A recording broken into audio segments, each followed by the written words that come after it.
This episode of the Giant Bombcast is brought to you in part by Leesa. Leesa, it's an innovative, direct-to-consumer online mattress brand, and it's also socially conscious. That's right. For every 10 mattresses Leesa sells, they'll donate one to a shelter through their 110 program. And they've got a patented, universal adaptive feel. Leesa is designed for all types of sleepers, and now Leesa has expanded its offerings to include the Leesa pillow, blanket, foundation, and frame. Try a Leesa mattress in your own home for 100 nights risk-free. It's available in the US, UK, Canada, and Germany online. That's right, online, with free shipping. Free shipping. It's 100% American-made, and it ships compressed in a box right to your door. You can try it out at the Leesa Dream Gallery in Soho, NYC, and Virginia Beach, and over 80 West Elm stores nationwide. You can get $160 off if you go to leesa.com/bombcast.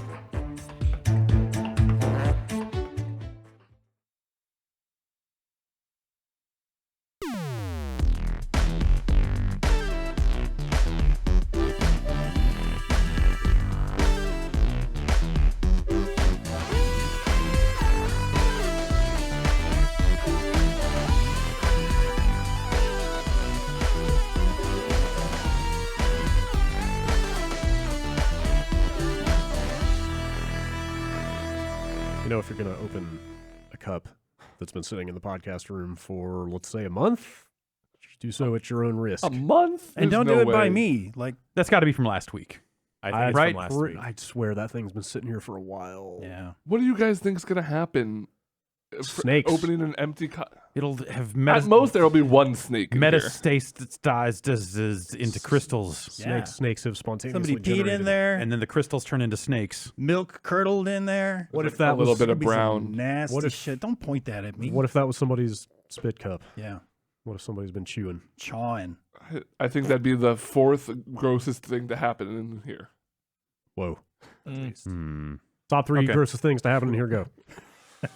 On air. I can't talk about. Yeah, sometimes these cameras are off, and it's a big table. There's a pillow on the floor right now. I don't. Oh, is that my butt pillow? That's I think Ben's butt pillow. Do you I want was it? wondering what Do you happened. need it? I mean, I feel shorter. Honestly, I feel shorter this You feel week. shorter. It's putting me out of my element. Or is the fucking dark secret that you're not actually that tall when you've just been propping yourself up with pillows this whole time? No. Is he three toddlers in a trench coat? Maybe. No. No. No. Damn it. Hi, it's Tuesday. Hey. Morning. June the 26th. It's Giant Bombcast. Yeah. Hello. Morning. Dog days of summer. It's like the third day of summer. Okay. All summer days are dog days. The and dogs- you hate the heat. The dogs have not returned south yet. No. They're still mating up north. Yeah. No. They are up there right now. It's a mess. They will flock southward. We've had one At a later extremely date. hot day, and then a week of cloudy days, and then it's going to get hot again. That's my weather report for where I In live. September. Yeah. Experienced temperatures in the triple digits on Friday. Good Lord. Ugh. 103. Wow. Ooh lolly. That was something. Where was that at? Davis. Okay. Oh yeah. Man, it's brown up there. Oh yeah. Do not light a match anywhere north of Still? Marin, let's say. Oh, man. Happy 4th. Petaluma look that God. way? No, not so much. Not so I don't bad. know, but also like it seriously looks like everything is about to burn down up there. but also I have not watered my lawn in about 3 years. So Because you love the environment. yeah, there was a drought. Yeah, Yeah. so it was like it was illegal to water your lawn for a while. Is it not now? Or are we back in the yeah, drought? I think they lifted it and they were like, do what you want, man. Fuck We're it. off of like danger drought. We're still in Yeah. normal Danger, drought. Okay. danger, Just danger. permanent drought. Yeah. There's no water to be had. And so I thought about, maybe I should water my lawn this summer. And I was like, who cares? Made it this far. Fuck we're it. getting How's it look, though? Is it all brown? And It's a little nasty? patchy. No, Little it patchy? still grows. Okay. It's still, I think you could use a nice watering. maybe. I don't know. I don't know. The how fuck do lawns I work. know about Yeah. plants? I don't see the point of watering a lawn if you don't have a dog to chase around the hose while you water it. Yeah. That was the only reason I would water. Well, my lawn has sprinklers in it. Oh, So yeah. it has cool. that whole thing. I don't see the point of having sprinklers in your lawn if you don't have a dog to chew the sprinkler heads out of the holes like True. ours did. Yep, exactly. Yeah, but then since it's summer, you could just run through the sprinklers and have a good time. Yeah. I love good times. Yeah. I've read Such that as? about you. The show, good times. Oh, yeah. It's a good Do you song. really love the show Classic. Good Times? It's a classic. Answer me, Jeff. Do you really love the show Good Times? Who's asking? With what's the guy who says dynamite? Yeah, Jimmy J.J. Walker. Yeah. Me, a lover of good times, knows that, Ben. I'm only a liker, so I only know he says Yeah. dynamite. Dynamite. Yep. I like good times. Yeah. What else you do for a good time? What else do I do for good time? Heroin. No, I don't know. Nothing. Oh, What? that's not. I think Brad was maybe asking like a video game. No, what? No. Come on now. I don't think that is the substance. The of Crew choice. 2 came out this week. Based on my recent experience, I don't think that's the drug of choice up there. Oh, up there? No. No. Up in that area? No, I saw absolutely not. some- You know what? I'm not going to say what I saw at a fast food place. Meth fiends? Like I said, Okay. gonna All leave right. it alone. Okay. Behind or in front of the counter? You know what? It's probably Working both. or not Don't worry. working? Not working. Not working. Hanging Oh, out. Okay. Yeah, video games.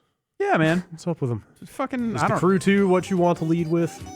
The Crew 2 is the thing I played. Okay. I mean, the thing I want to lead with is that Lumines Remastered Yeah. is out and it's Why good. don't we talk about that then? Yeah. Lumines Remastered. I played some of that too. Yeah, it's the load times are pretty Yeah, long that's a on bummer. like especially on Switch, but I Yeah. played some on PS4 and they seem a little bit on the long side Yeah, I was there playing on too. PS4, and even there it is. I mean, it's not ruinous, but it's No, but it's luminous. it's enough to be noticeable. Yeah. It's luminous. Yeah, ruinous Lumines. They've reissued Lumines on new platforms. It is still a fantastic game. I still recommend you fucking play good. it. It's like $15, like whatever. I came out of E3 having played Tetris Effect, going, man, I wish I could just take Tetris Effect home with me. Yeah. But then they put this out, and I'm like, maybe I've got what I need for a while Yeah, in the puzzle sphere. it's Wait, is there a puzzle sphere? No, not no, that that's a I've different seen. whole different thing. Is there Tetris Effect? No. Oh wait, No. Tetris Sphere. That's what I meant. Tetris. No. Sphere. Ooh, Oh, we God. could play some. We could play some Tetris I Sphere. guess we can Yeah. play Play some some Tetris. Tetris. I'm no good at it, but we could try it. Yeah, so it's it is that game. It's the original.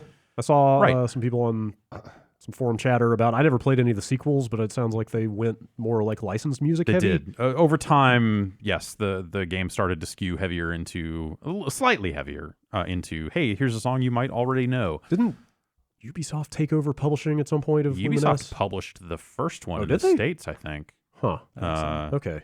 But like Bandai, I saw did it in Bandai's name Japan. on this. Yeah. Okay. Hey, I never played Luminous. What is it? It's a Tetris style puzzle game, but all the pieces are blocks of 4, and there are 2 colors. So you drop these blocks of these random element 2 colors. It could be 2 and 2.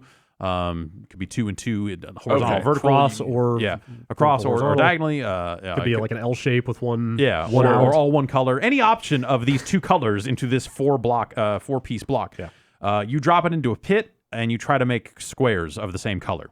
Oh, okay. 2 by And 2. there's a line sweeping across the playfield at all times, pretty much in time to the music.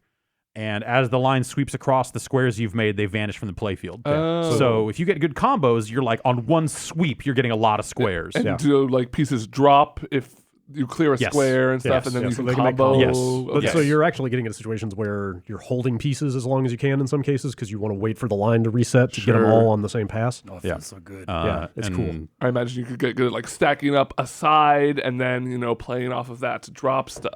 Yeah. You don't Sounds a little like it sounds like a weird blend of Puyo Puyo and Tetris. a little bit. Yeah. And it's very musical.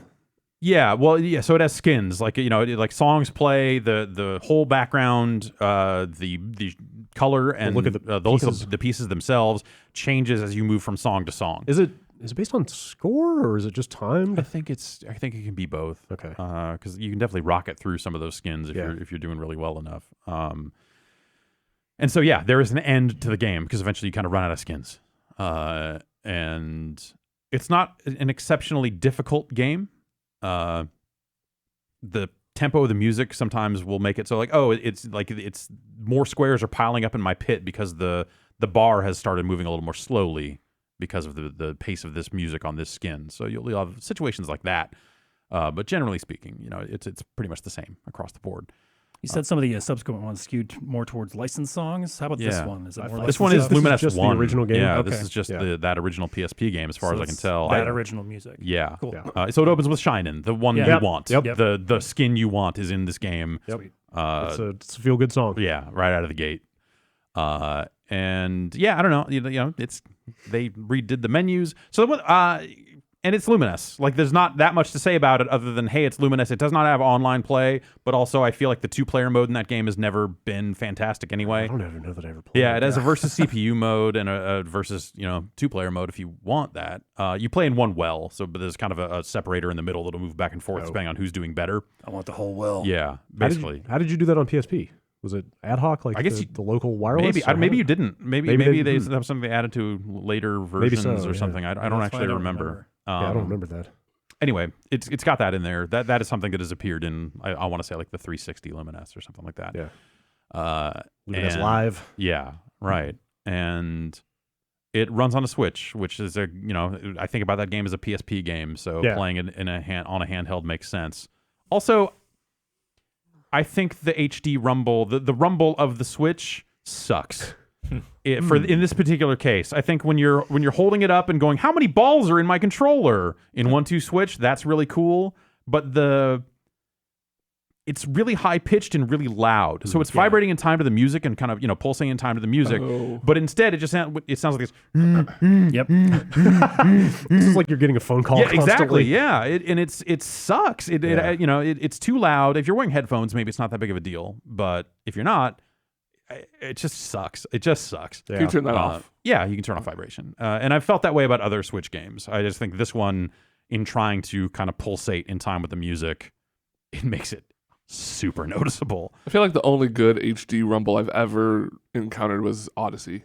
Like with some of the finding spots to ground pound and stuff like that. That's kind of the only example. I was going to say the only well. example I could think of was 1-2 Switch, which was some of that was built that was around a real video game, right? Yeah, it was like here's a tech demo for our Rumble stuff. Yeah, and our console generally. Yeah, so I don't know. Like that's a really crappy aspect that you get on the Switch version. Are some of these modes new? Because there's a puzzle mode, there's a mission mode. There's like time attack stuff. So it's not new to the franchise, but I don't maybe that stuff wasn't in PSP Lumines 1. Okay. Maybe that's what it was. I'm trying to remember where that stuff came in, but no, those modes have definitely appeared. Okay. In other versions of the game. Did you mess with that stuff much? A little bit. I played the first 10 puzzle levels. Those are fun. Like you have to make like a giraffe or a dog or a smiley face out of so you have to figure out how to drop blocks to make them not cancel each other out, not disappear, and make those shapes. Those are pretty fun. I didn't mess with the mission stuff. I don't know what objectives they've got there. I forget. I forget what it is. But yeah, that stuff how was about always clear 20 boxes. There you go. How about do that in under a minute that's what the time attack stuff is. Okay. Specifically, they time have attack. stuff like that. And there's a skin edit mode, so you can decide what order you want to play. Skin. That's gross. Skin edit mode. I don't want to edit my skin. Edit your skin. Do it. Where you can kind of pick, you can shuffle them if you want. You can stay on one as a single skin mode. If you just want to play one song for all time, you can do that too. Shining. Yeah, like Shining, for example. It never lasts long enough. It's true. I could always use a little more. Yeah. It's just a joyous game. Yeah, it just feels good. It's very relaxing. It induces that kind of feeling of just like, this is not exceptionally difficult and I can play it for a really long time. And it induces the Lumines effect. Yes, exactly. Yeah. Here's my final question. Does this mean we're getting Meteos HD soon? Oh, I wonder. So. Yeah, I like that game. That game is best with a touchscreen, though. Yeah. Does it require a touchscreen? Or no. Can you play it with? You can. I think even on the DS, you can play it with the standard controls, but you're moving a cursor around. It's like fundamentally slower to act. Have they ever put a Meteos on anything but a DS? I don't think so. I think there was only those two. And I think Nintendo published those. Yeah. Or maybe they only published it in the US. I forget what it was. So I wonder if they have a piece of it, because it's never come back, as far as I can tell. So you're saying put Meteos in Smash? Put Meteos in, yes. A Meteos stage in Smash where actually the platforms were launching off and stuff like that would be really cool. I like the little Meteos dude. Yep. Yeah. Put him in Smash. Yeah. Meteos would be a really good iPad game. Yes. Or iPhone game, I guess. For sure. I'm surprised that hasn't happened. But yeah, I don't know. It's out. It's cool. Yeah, it's only $15 if you like Lumines. Cool. It's I think it's all 4K assets and stuff if you're playing it on TV. I mean, not on the Switch. On the Switch, but on the. It looks very sharp on PS4. I played some there as well. It's out on PC and Xbox One also. Oh, cool. And continues to be a good game. Yes, it is still a good game. If you have not revisited it recently, it's a hell of a game. Yeah. Sounds like a hell of a thing to have on the Switch. Agreed. And The Crew 2 is out today. What's up with that? If you paid $100 for the gold version of the game, you can start playing it today. Oh, when is the official release? Friday? If you're a weak motherfucker that only paid $60 for this video game, you can play it on Friday with the rest of the hobos. 100? $100. That's a lot. $40 4 days. That's it's just lot. logic. It's the that's the edition that comes with the season pass. And, well, sure, and so on and so forth. They are certainly not the first game to have done this. No, but I mean, I know Microsoft does this all the time. But their premium is what? 20? No, I want to say it's not that much. And isn't it just 2 days typically? It's usually Friday to Tuesday. Oh, okay. So so this is Tuesday to Friday, basically. Way worse. Yeah. Way worse. Right. Tuesday to Friday, way worse than Friday to Tuesday. I don't remember them charging nearly that much of a premium for that. But I think it's typically been if you buy the full extended upgraded version of this game, you get to play early. I think WWE has done that for the past couple of years. I think Call of Duty even did it last time out, didn't they? Probably. I forget. So yeah, whatever. It's a trend. They are not the first to do it, but in a case where the game that you then get to play is The Crew 2, it stands out a little bit more. It's this. You know what stands out about that game?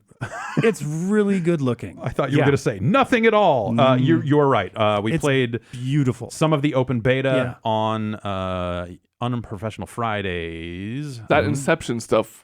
The first time I saw it was like really fucking cool. I've seen animated GIFs floating around of that, and that looks awesome. That's really cool. I don't know what's up with that. Does that ever happen again? As far as you know. No. Well, not so far in terms of that. That is just something for the intro. There are other races where you do change vehicles. Anyway, so The Crew 2. The Crew 1 was a driving game. It had a crime backstory, kind of like you're going through this gang boss stuff, and you get drafted to be an undercover cop because no one likes to play as bad guys in video games, blah, blah, blah. The driving fundamentals in that game were not especially sound. It had a really cool idea of, hey, you can drive across all of the U.S., and so they've mapped all these landmarks, and you can drive from Miami to San Francisco, and all like you find little bits and pieces of real America there in the middle, and find all this stuff. It was a cool idea, but the driving was never great, and that was kind of the main thing that held it back for me. Is just the driving never felt good. They built this RPG system of like parts that had like gear scores, so you're getting like a fucking muffler that's like, this is 184. Equip it to your car and raise your car level, and you're like, fucking yes, these are Yes, that would get me to play a racing game. They've simplified that system in a way that's made it less satisfying. Is it still color-coded? Yes, they still have color-coded loot and some affixes for things like, it'll be like bonus stats on a thing.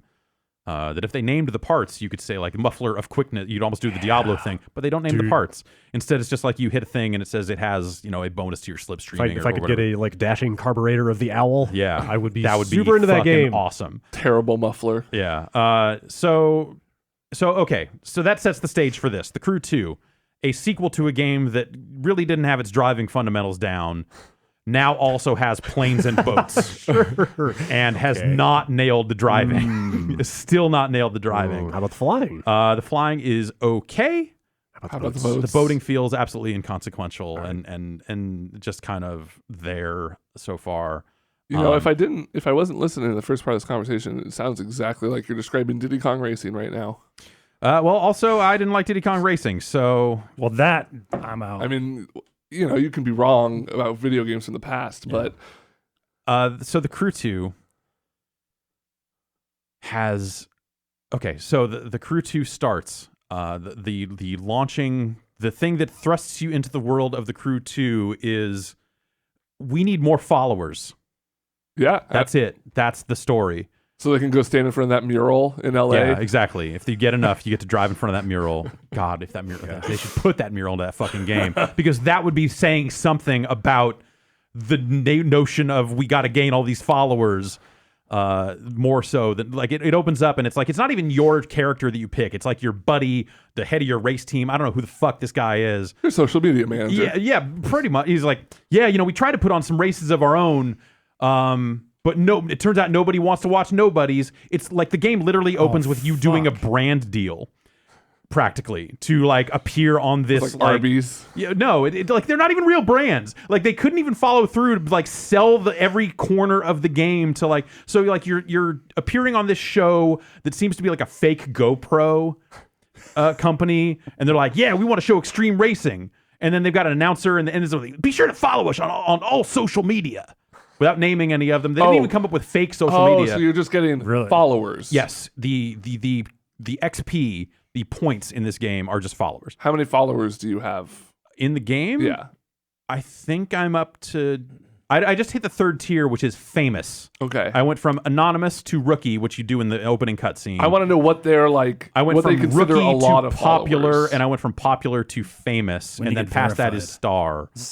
And then popular, I want to say, is maybe... Do I have like 200,000 followers somewhere around there? That's pretty damn popular. Somewhere, but I think I went from... No, that's famous.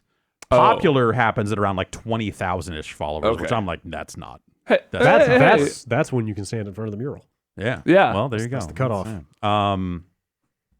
So whatever. They just needed some way to justify like what these points mean. Yeah. They tried to write something that said like, here's, instead of just generic experience points, we tried to write this real world thing that appeals to today's youth. Not the first game to do this. No, recently, it's not. Right? Like there's a Forza game that trades in followers. Watch Dogs also kind of have the same thing. Watch Dogs 2? Watch Dogs is like that's a thing where you are trying to launch your hacker collective, and followers are literally a currency that you can kind of use to like, hey, we need enough people to run our app, so we have a botnet big enough. Like they wrote it. Yeah, they wrote it deep. That works. This is just like, we need y'all to DDoS this. Yeah, and so this game pretty much has no story past that opening cutscene. Like it then breaks down into racing disciplines like, oh, you can do street racing and you can do freestyle air stuff and boat races. And so each one of those has a cutscene where you go to like the camp for that discipline and someone walks you around and goes, this is the big guy around here. He wants to maintain the status quo, but I want to rage and you're going to help me by winning races. He doesn't think followers are important. Whatever it is. I don't know. Or he thinks followers are too important. They don't get into it. They don't engage with this mechanic at all. Is your character a character, or is it just you pick blank slate? No, it's a blank slate. It doesn't. Okay. Your character doesn't speak or anything like that. So it's just these kind of mindless cutscenes about like, hey man, if you want to race, if you want a plane, I'm going to give you a free airplane because you're a free spirit like us. Here's our vaguely Burning Man-esque statue at our camp. Anyway, go do a bunch of loops for more followers, I guess. So it's whatever. It's a minor portion of the game that you look at and go like, man, if they had actually like quadrupled down on like the social media portion of this game, they could have had a really fucking dark, weird story here. Yeah.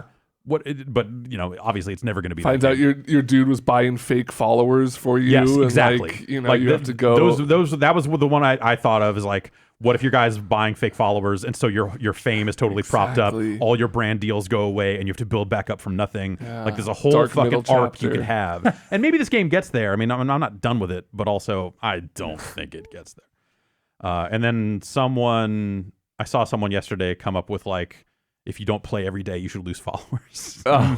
Yeah. Just again, a really dark fucking way to go with it. But it like whatever. That's beside the point. Like the point is like it just, you know, it's an open world game. You can drive across America like you could before, but the world feels even more empty than it did last time. Like it doesn't feel like there are a lot of events to take on and a lot of things to do. As you level up from rookie to famous to popular, or rookie from popular to famous, you unlock more of the disciplines. So like the 3rd tier street racing discipline is drag racing. So then at that point you can go buy a drag racing car and engage in drag races. But the Crucible is just teaching you an important lesson in life. It's not about the followers; it's about the journey. But the thing is, like the journey is empty. The journey is barren. The journey to get more followers is empty. Yeah. Right? No. Yes. No. Okay. No. It's the only way I can sleep at night. Okay. Maybe this game is a cutting piece of commentary. I don't know, man. The whole thing sounds empty. Yeah. So that's the thing is that the game feels very empty, and the servers are up today. So maybe when it's more populated with other players, maybe that'll create more stuff. But I don't know if Test Drive Unlimited is a dated reference at this point. It is similar. Random people in your world. Yeah, and so. The first game felt like it had a lot of, they called them skills, and they have them here too. And it'll be like, here's just a spot on the street, and if you drive through it, it creates a slalom. It's like an event that happens on the fly. You're driving from one place to the next. You see one, you're like, oh shit. But it feels like there are very few of those. So I spent a lot of time driving, and it would pop up little things here and there very occasionally, but it just didn't feel like there was much to do. Like I didn't feel rewarded for just driving around this open world. So instead, it was like, I'm just going to go to the next event, race this event, and move on to the next event. And so it just becomes this very soulless, like they offer the menu in that way too, of just like, just take me to the next event and warp me here and let's go. And at that point, it just becomes like, here's a bunch of really generic street races on tracks that really feel like they were built by, well, whatever. The tracks are not good for some of these street races. So it's a lot of cases of like, okay, you had to build these open world tracks, but most of them so far have been 2 laps around a smallish area, and sometimes the turns are not like, you spend more time staring at the mini map than staring at the course, because you're like, there's a fucking hard left up here, and it's not immediately clear. They have not like outlined the track itself with turn markers, like the sight lines aren't good enough to see it coming, or like they have early on, or in some cases they clearly mark the turns, like they've put a bunch of fucking cones up and all this other stuff, and that's the turn. Some of them just don't have that for whatever reason, like just arbitrarily, it seems. Is this like Burnout Paradise style, like you stay in the world when you do a... It drops out and drops, it loads. It loads in. Kind of warps you to the starting line. It's a weird thing. Like when you warp into an event, when you drive up to an event, there's like usually a parking garage, and you drive through the parking garage, and your car is forced to drive slowly as there's a bit of dialogue saying like, yeah, we got to get out there and live. We got to take it legal. Not everyone wants to take street racing legal, but I do, and I know you do too. And so it's like, it's the equivalent of a Gears of War walk and talk. Okay. But you're slowly driving this car through a parking garage, and sometimes you get there before the load is finished, and so you're just banging up against this door, and then the door finally opens, and then you get to drive to the starting grid. That's good. It's fucking crazy. And yeah, the driving doesn't feel great. Like I played in deep enough to unlock some more cars, because in the Crew 1, the driving didn't feel great, especially at the start. And once you started getting higher level cars, it started feeling a little bit better. So I'm at that kind of mid tier, and I'm unlocking better cars. I'm unlocking more parts upgrades for the cars. Like loot drops at the end of every race. So there's just a lot of clunky shit with the menus and just the mechanics of like getting through the game and equipping your parts and all this shit. It feels like there's like 3 steps too many for everything you want to do. And that's not to say that there's so much to do that the menus had to be complicated. It just looks like people didn't, like the menus were not developed with like usability in mind. It needs a pass. It needs something. You look at it and go like, this shouldn't have shipped like this, because it's crazy. Almost seems like they should have just taken the Assassin's Creed Origins interface. Just put a car there instead of buy it. Yeah, something like that. Because like little mouse cursor. So at the end of a race, loot will pop up in the world, and it's these crates you drive over, and if you're not pointed at them, it'll have like an icon that says loot, and you drive over the loot and collect the loot. And if you do that, you've picked up the loot, and you can immediately go into a menu and equip it. If you don't do that because something else has caught your eye, or like, out of this event it triggered a cutscene, the loot goes away. And I was like, well, wait a minute, what the fuck happened? Turns out, I don't know if you remember from UPF when I played, there are for each discipline, there's an area you can go to, and it's this weird little first-person walk-around mode that feels terrible. For a company that makes as many first-person and third-person walking-around games as Ubisoft does, you'd think that someone would have piped up and said, hey, this feels like shit. I know it's a driving game, but come on. So you can walk around these tiny areas. You also have a home area. So I first, like, when the parts disappeared, I was like, well, maybe I have to warp to my home and they show up there? Because they're not in my inventory. I can't just equip them. I know there were parts there and now they're gone. And it said something about an inbox on the screen. So I'm like, okay, well, I'll go to my home and maybe there'll be some kind of mailbox icon. Walk around there's nothing. It turns out in each one of these discipline hubs, which you only have to go to when you rank up from like famous to popular or whatever, because that's when you can buy a new type of car for a new type of event. There's just a shipping crate there that said inbox above it because there was an item in it. And I opened it up. There's like 20 parts sitting in there from like cutscenes that made me lose loot and all this other stuff. And I was like, what the fuck? Or in some cases, like the servers went down. Like if the servers go down, it kicks you out of the game. Okay. But saves all your loot, apparently. Apparently, yeah, good thing it did. So it was like this sudden thing of like, oh, here's all this loot. It's just stuff that just like, that's where that went. Why not just have that pop up in your inventory? Right. Like this extra step here is not valuable. It doesn't add anything. There's no like, oh, I need to go get my loot because I couldn't hold it or whatever. It was just this. There's a lot of bizarre choices like that in terms of just like, hey, the there's a live reward here, and the radar lights up, and I can drive around and get it. But like, what it's that stuff's not shown super well. There's one awesome thing about this game though. It's ridiculous, and it's enough to where I might play a little bit more of it. Well, whatever. We'll do a quick look, so I'll have to play more of it. Once you unlock the 3 types of vehicles, you set favorites for each type, and you can click in the right stick and then push like up for plane, left for boat, right for car, whatever it is. Because you can just fly around in the open world too if you want, or take a boat or whatever. From anywhere? From anywhere. Huh. So you can be as high as you can get in a plane and say, fuck it, give me the car. Or fucking give me the boat. Okay. And the boat will just fucking appear and fall out of the fucking sky. That sounds all right. And so, you what can happens actually, if you land like in the city on a boat? Then you're stuck, and you should turn into, or you can hit back on track. There's like a warp back on track thing, and it'll try to put you in some water. Puts you in a lake. If you're in a boat.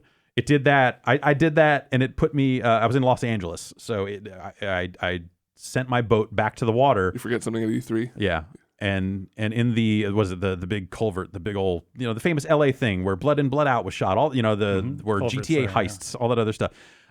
There's very shallow water that you can drive through. A boat cannot be in this water, but it still chose that water to warp me to, and I was like still stuck. I'm like, I get what you're trying to do here, game, but this is not deep enough water. If you're in the water and you switch to a car, what happens? It sinks, and it counts as a crash, and it warps you back. How does it present this? Does like the plane fly off the screen and then the boat comes flying down? It fucking gets de-resed Tron style and a new one pops up. It's like the one cool thing the game has going for it. So you're saying The Crew 2 is a cool game? I'm saying that thing, if they had made it way more like that and toned down all of the other dumb shit, and also if they Ubisoft works on their games, so maybe in a year or so these menus will not be terrible. But right now it's just bad. But the other thing is you start doing combos where like, oh, I did a drift, I did this, and so I've got a combo going of X number of followers I'm going to earn for these sick drifts. And so mid combo you can turn into the plane and keep your combo going. Okay. Cool. And so you can, exactly. You can just like jump off a fucking ramp and then go, fuck it, I want to be a boat, and by the time you've triggered the animation, you will land in the water as a boat. Just like Diddy Kong Racing. Sure, something like that. Yes, and then from the boat you just go, I want to be a plane, and then the plane, it doesn't appear in the water; it appears above it, so you can kind of take off and fly. And that aspect of it, if it had been way more like none of this is real, fucking have fun in our cyber world driving game. If they had doubled down on that aesthetic and that mentality, I think it could have been a lot more fun. But instead, most of the races are, like it's got drag racing in it, and it's just like all those mobile drag racing games of just like, make sure you shift on time. It's a straight line. Yeah. It's drag racing. What are you going to do? So it just feels like something where they were like, I don't know, what could we add to this drag racing? Will it be fun? No. Will it add more bullet points to our video game? Yes. Then put it in. They've got drift racing, and that feels bad. It's just like a case of like, no individual part of it feels good. But it looks nice, at least on PC. Yeah. I've been playing it on the Xbox One X, and it looks okay there. I've tried the PS4 version out. It does not look as good.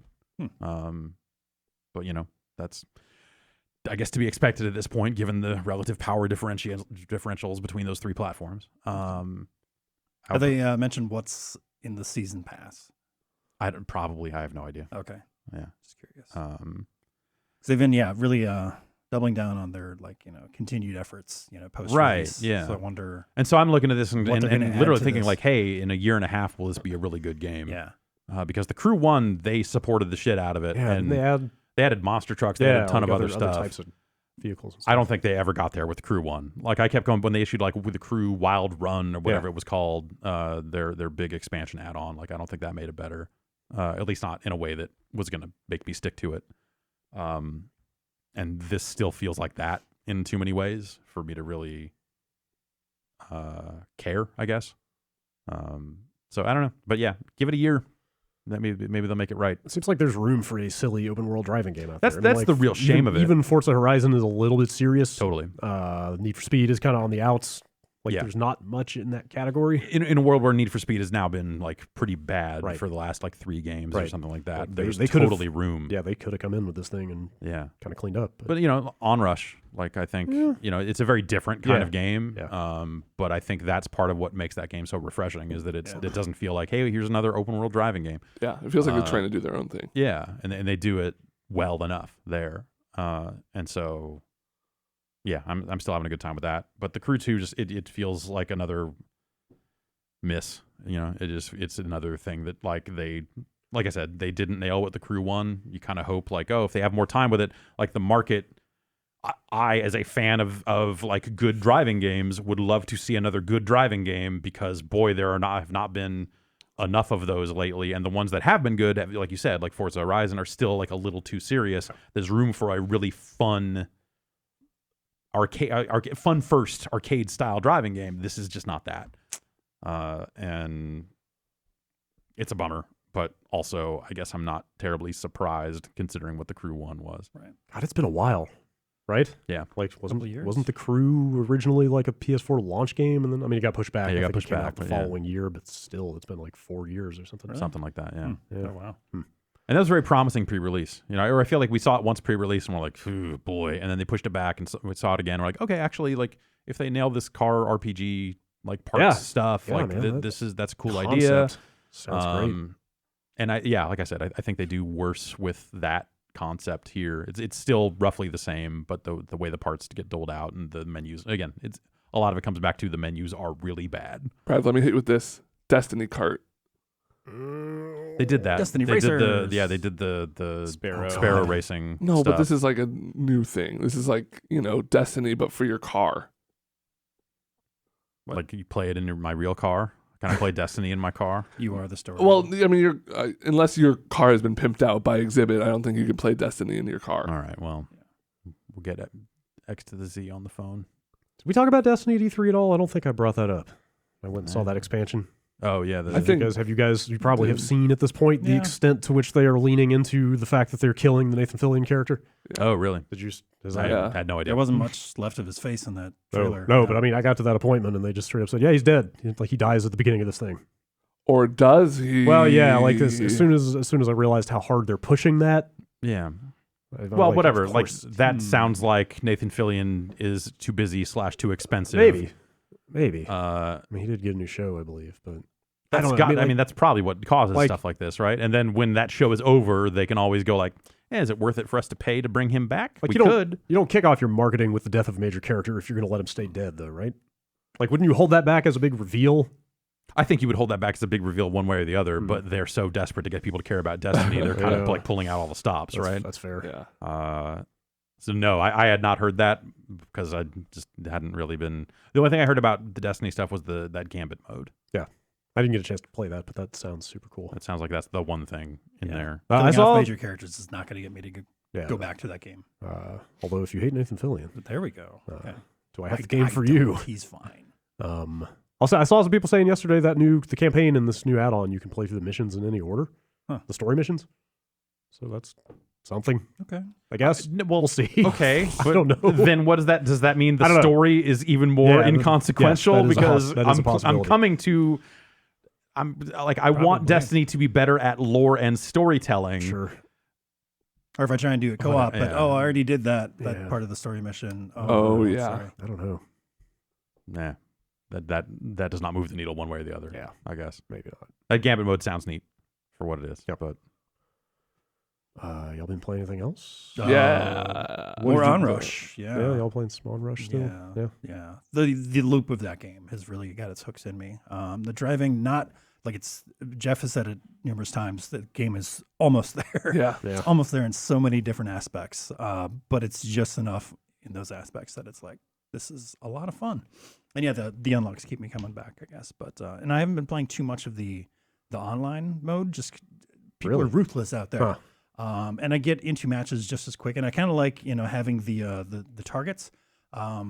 Oh, yeah, the like campaign objectives stuff. Yeah, like, get so many of these knockdowns, or make sure you do 2 barrel rolls. Like a challenge hit system. 18 gates in a row, kind of stuff like exactly. And if you get in a crew, some of those are actually co-op compatible. Like group wide. Yeah. Kind of, that's cool. Yeah, so that's kind of neat. Other than that, I've had a real Cyberpunk itch that I've needed scratching since that trailer. So I've been playing like Satellite Rain. I brought back the Shadowrun games and shit like that, and I've been playing the hell out of Shadowrun Hong Kong. That was the third one that came out.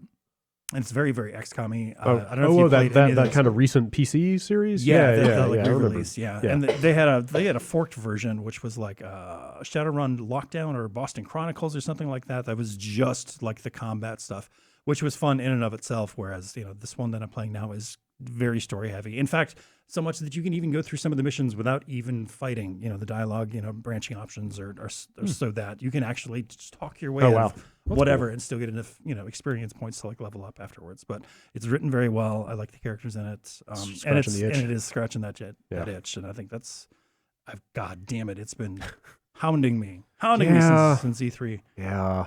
I don't know if they'll ever put that demo out or not at this point. God, I want it. Hopefully. That'd be something. That'd be nice. One day. Yeah. But that's about it for me. That game's not out anytime soon. They don't need to put that I know out. they certainly don't have to. For my sanity, they got to do something, man. I kind of want to watch it again. Yeah. Ben? I guess the big one is Mario Tennis. Oh, that's right. That did come out. Me too. Yeah. How is that? I'm terrible. Really good. Really fucking good. Wait, it's really good or terrible? I'm not sure. I myself am terrible at tennis. Okay. But it's a great game. The game's hard. Yeah. The game has some fucking depth, man. Yeah. I brought it over In a good way. to in a way that I really appreciate. I was not expecting. Yeah. I love the franchise. I like ever since the N64 one, been a big Mario Tennis fan.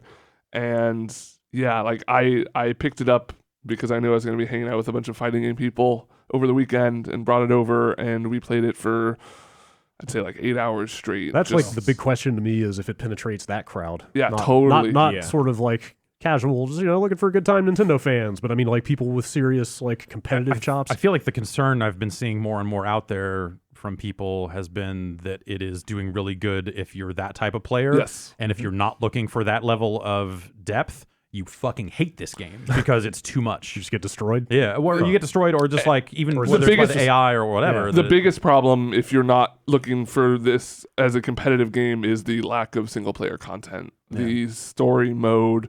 I am probably about, let's say, 3/5 of the way through because maybe you have to collect 5 of something in a weekend. Yeah, on and off in a weekend. I'm gonna say there's a hidden 6th thing. Maybe. Yeah. So I mean, like, but So the single player stuff is actually pretty cool. It's got a fun story. Waluigi and Wario get corrupted by an ancient evil tennis racket because they're greedy and they're trying to rob a tomb. Okay. Terrifying tombs in this game. Yeah. Terrifying tombs. But then the stuff you're doing, it has a really good variety. Like there's occasionally, okay, you just have to beat me in tennis to get past this. But then sometimes it's like, okay, you have to knock out 18 piranha plants that are all shooting tennis balls at you, or there's a mirror puzzle where you have to bounce it off of the mirror on the front and the back and stuff. Like there's a lot of depth to what there is in the single player. It's just not a lot of it, and it's starting to repeat itself at this point, roughly halfway through the campaign. And that's kind of it for single player. I was going to say those little mini games and stuff. It's good at teaching you the mechanics at least, and totally, and helping you be better at aiming and learning how to aim and charging your shots properly. Yeah, and learning about like the different shot types. So that's the thing. There's like 8 different kinds of shots. Because I mean, so there's like normal return, there's charge shot, there's lob, there's slice, there's drop shot, top spin, trick it's shot, all the tennis shit. Yeah, and then it's like supers, and there's meter. You can spend your meter to slow down time if you need to catch a tricky return. You can use it if somebody hits an easy shot. A little star will appear on the ground, and if you run into that star and hit R, you get kind of a like bullet time, aim your shot, and then launch it. Is that stuff all explained in the single player? Yes. Okay. Very like each level kind of folds one more thing into the fold. Because I played one. I launched it, got through that introductory cutscene, and then went back to the main menu. I'm just gonna play one game against the AI and just go in.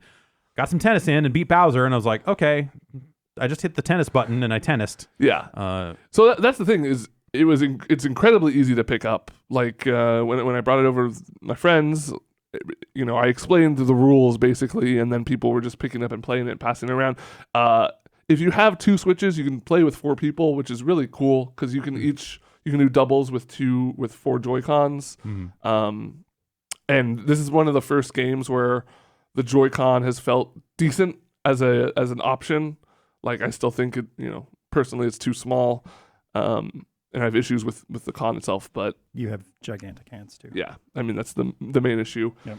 But outside of that, I totally like $60 does seem like a fair amount of money to ask for a game that is relatively content light. Sure. But if you are approaching it from I really want to get into this, I want to check out the online. I've heard some reports of people having issues with the online being unstable. I haven't come across that personally, but I have only played maybe 5 or 6 matches on Wi-Fi. I've heard better matchmaking is something it's lacking. Yes. Well, hey, maybe when you can pay Nintendo for access to this.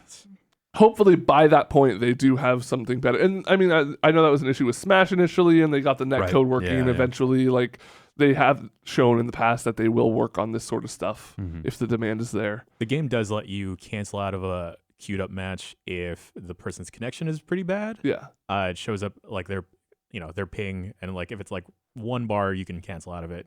The matchmaking is kind of bad in a sense where you yourself may be a beginner, but it'll match you up with someone that has like 10,000 points in the tournament mode. I've definitely seen people say that like it has no accounting for skills or whatever. Yeah. If it showed some type of ranking or like the number of points a player had before you actually jump in the match, that'd be, I guess, a little bit better. So you could just keep canceling until you find someone similar rank as you.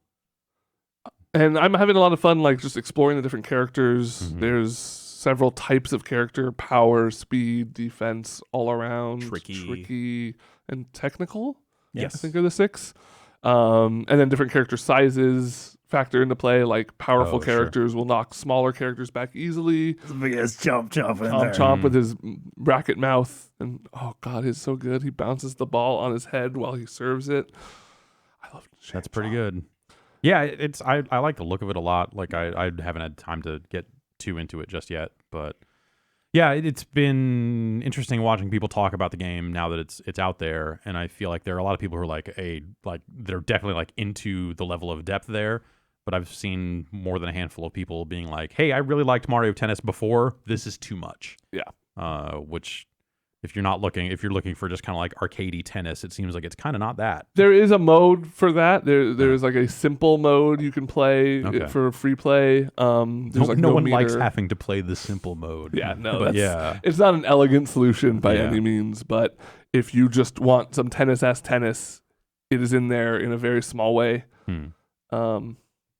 I'm having a lot of fun with it. I'm still like trying to find my character. Bowser Jr. is a lot of fun. I never thought I'd fucking say that out loud because a lot of people are complaining online that Bowser Jr. is super cheap. Yep. Along with Boo, their curve shot. Really? Bowser Jr.'s reach is supposed to be insane. Yeah, he's got those like mechanical stretchy arms. Okay, so he can just get stuff that he seems to have the widest wingspan, let's say, of anyone. Unlockable characters, like anything meaningful there, or is it there's just 4 question mark slots. I don't know who they are yet. You unlock stages for multiplayer as you go through the single player too. Like you're fighting a boat. Do the stages end up feeling any different? Is it like clay court, yeah, grass court? Actually, like sand stuff is different. Like, and it'll say that as you load into the match, like what kind of court you're playing on and what types of those. And then sometimes like on the boat, like there's parts where you're riding around to different islands on a boat. There's like a pole in the middle. Hate that boat. And so you can kind of like bounce it off of the pole and hit it into the opposite corner and stuff. So like there's minor stage stuff there that I don't think is in the multiplayer at all. I don't think it's in the tournament mode, but you can just like in free play. Okay. Yeah, I was gonna say that sounds like something that would be banned from tournament play. Yeah. Sure. But I personally like as a like no fun Smash guy think that for tennis is totally acceptable. Like put some weird stuff up on the map, so you have to learn how to mess with it. It worked for Windjammers. Yeah, you know, like you kind of want that type of variety. Court variety. Yeah, that's cool. I want to dig into that some more for sure. It made me want to try it and play a fighting game because I'm also terrible at those. Slowly getting better at Mario Tennis, so maybe those skills will translate over. Keep layering on stuff. Yeah. Does this have the best tennis tutorial in the business? I would say so. Yeah. I haven't played many tennis games, but yes, 100%. There was a really big Reddit thread of someone complaining that the rules of tennis were not accurately represented in the game, In like the versus scoring mode, and stuff. Yeah, in the versus mode, it's just really? like 1 to 2 Right. or 2 to 4 or Yeah, stuff like that. and But in they- everything else, it's 15. And I just kind of 15 wanted to be love. like, hey, it says Mario Tennis right on the box. Like it's not going to be tennis, motherfucker. This is not Top Spin. This is not. I don't think Roger Federer. The half steps in Mario DDR aren't up to the standard that I have come to know from Konami. Yeah.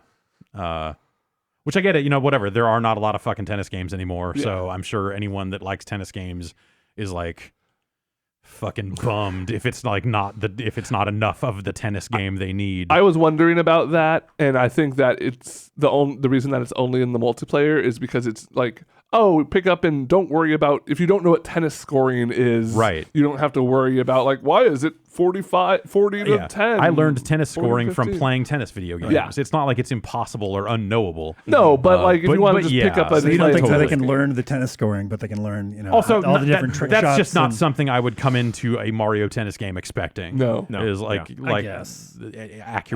accurate versions of real tennis, you know. So it's I guess like it seemed a little preposterous that someone was asking for it, but taken against the backdrop of no one makes tennis games anymore, I'm sure you're gonna be like, fuck, man, just It's someone Mario's needs to- world. He can do whatever That's he right. wants. Mario with it. in the made his Mushroom own Kingdom. fucking tennis rules. And number 1, tennis rules. That's right. And number 2, do not kick a soccer ball on this tennis court or you'll be thrown the fuck out.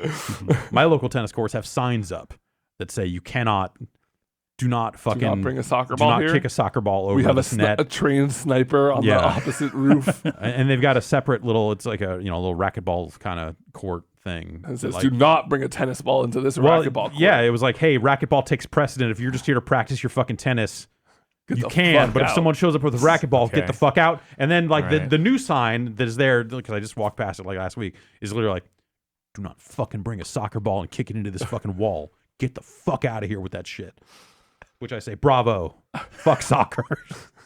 But yeah, it was just bizarre seeing all these signs up there. It's like no one's on these. Like no one's play. I walked past it. There was a couple of guys kicking a soccer ball over the net. What?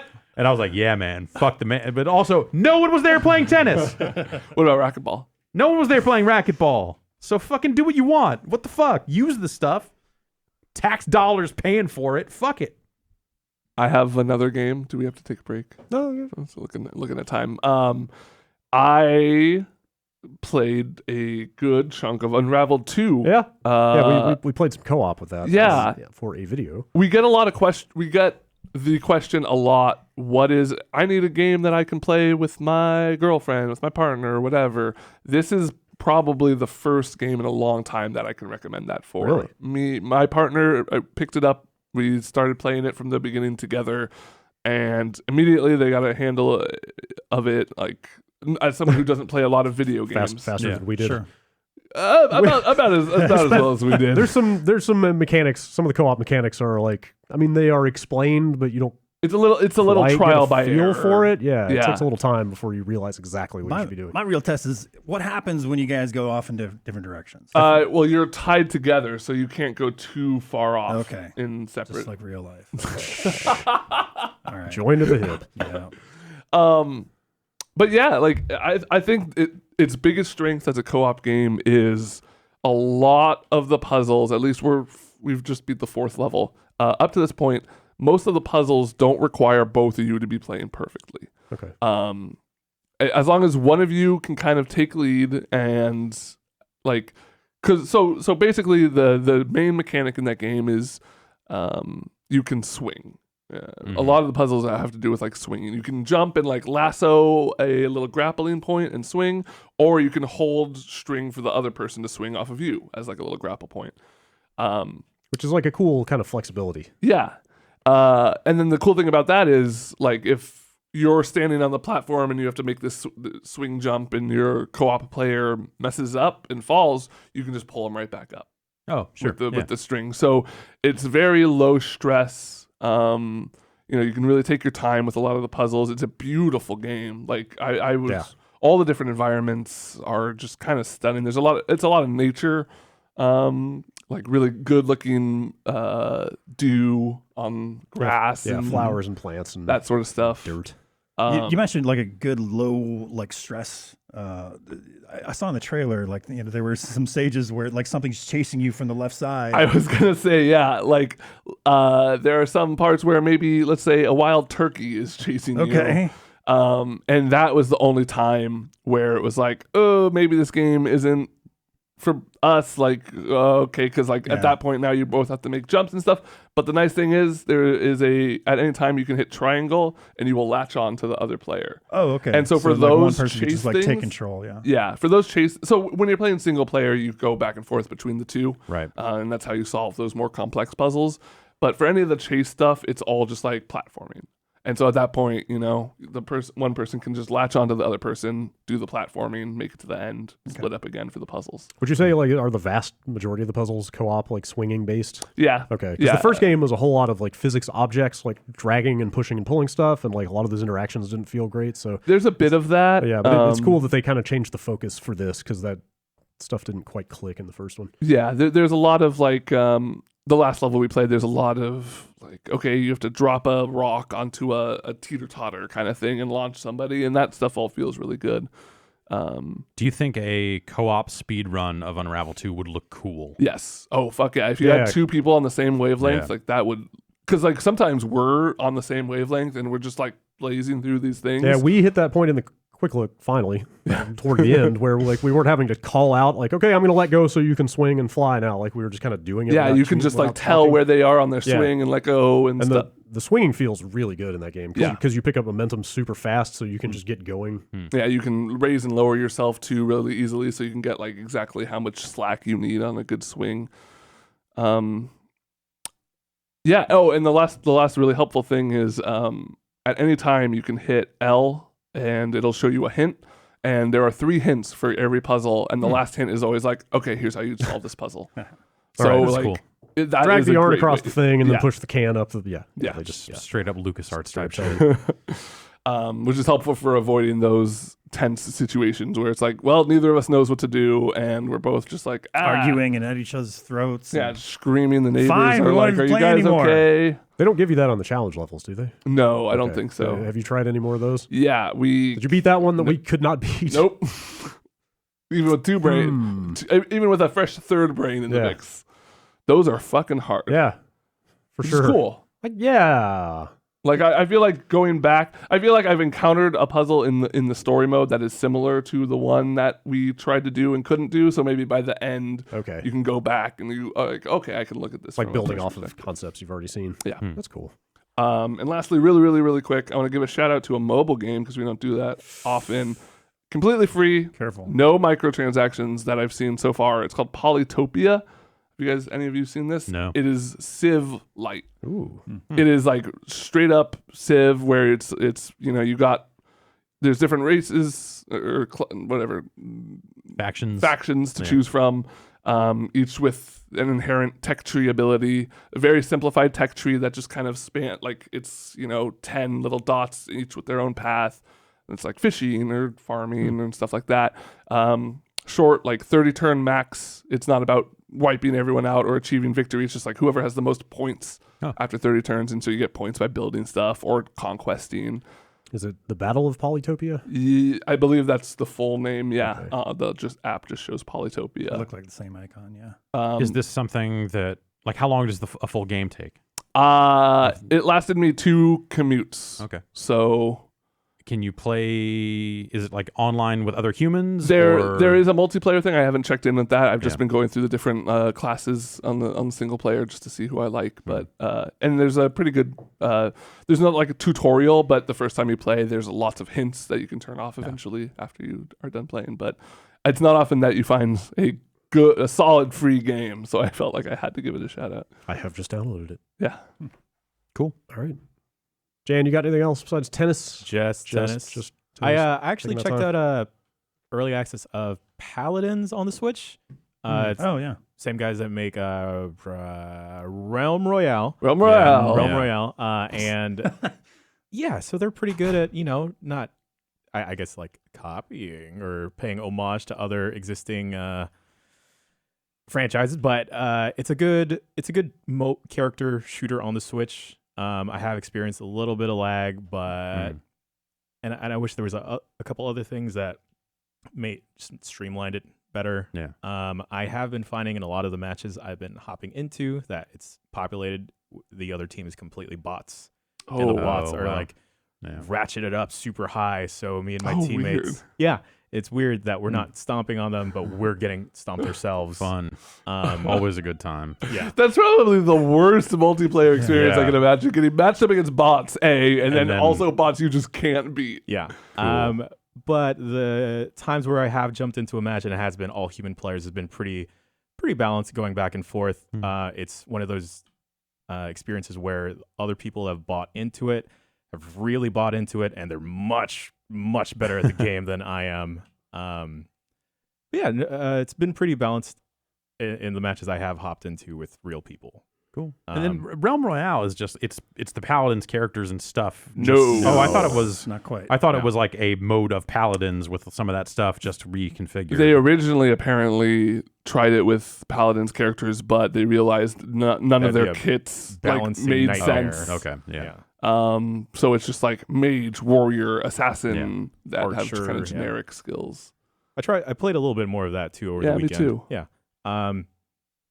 It's interesting. I feel like it of the three, it has the most clear hook. Like Fortnite's building stuff isn't definitely not its most popular element. It's something that people just force themselves to learn to get better at Fortnite. Right. Yeah. But this having those different skills, I think is a really cool way to grab people that haven't felt like Fortnite or PUBG was for them. I think that this game definitely has a niche audience to it, but an audience nonetheless. Yeah. Or if you're looking for a really good chicken dance. The chicken song. Definitely. Chicken song is really fucking good. I got back into PlayerUnknown's Battlegrounds. I played a little bit too. Yeah. Like I wanted to see officially out. Right, the small map, which now has a name, and they did their Battle Pass thing. And I wanted to look and see what that was all about. They're giving away my cool tracksuit top as a part of the Battle level Pass, 3, dude. Which is that thing was worth $11 and it's not going to be for long. What the fuck? But the pants. The pants I did not see on the Battle Pass or Event Pass. I guess they're calling it because that's totally different. Different. People have been pretty mixed on the idea of that type of pass coming to Battlegrounds, but at the same time, I feel like with Dota and Fortnite having done that sort of stuff, like it seems to make sense. I guess the difference there is PUBG's not free. Rocket League is also either has one or is about to get one. Okay. Yeah. They've got one coming. I guess it's not free, but also you can. But there is a free battle pass in it, which those other two games do not. Right, and so there's kind of two tiers of just like, do you want if you want the premium rewards from the pass, you can pay for it, and you'll still get some stuff for free if you don't.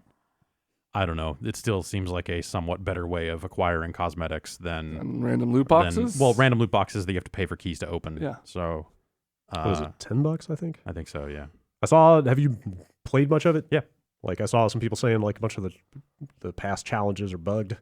Oh, neat. Like progress not being reflected at the end of matches and stuff like that. Sucks. Have you tried to do any of that stuff? I've done a few here and there. Yeah. Like, What are some of the like objective types? Some of them are real easy, just like, hey, be on this map for an hour, get a kill, loot someone's stuff, like just handful of stuff. things like that. Yeah. Play the game. But then there's like week 1 challenges, and some of those will be like kill someone with a Molotov, like or whatever it is. Some of them get more specific. And that map in a way that seems like not great. And not all the challenges are tied to that map. In fact, there are some that are like play on this other map for an hour. And does that thing expire? Yeah, it's like a 30-day thing. Like you can buy levels for it. Huh. You know, I like see. yeah, they learned from Went that route. the masters on that fucking shit. But still, even in light of all that, it still seems like a better way to handle cosmetics than the loot box stuff. Yep. So I don't know. How does that map seem now that it has texture maps? Okay.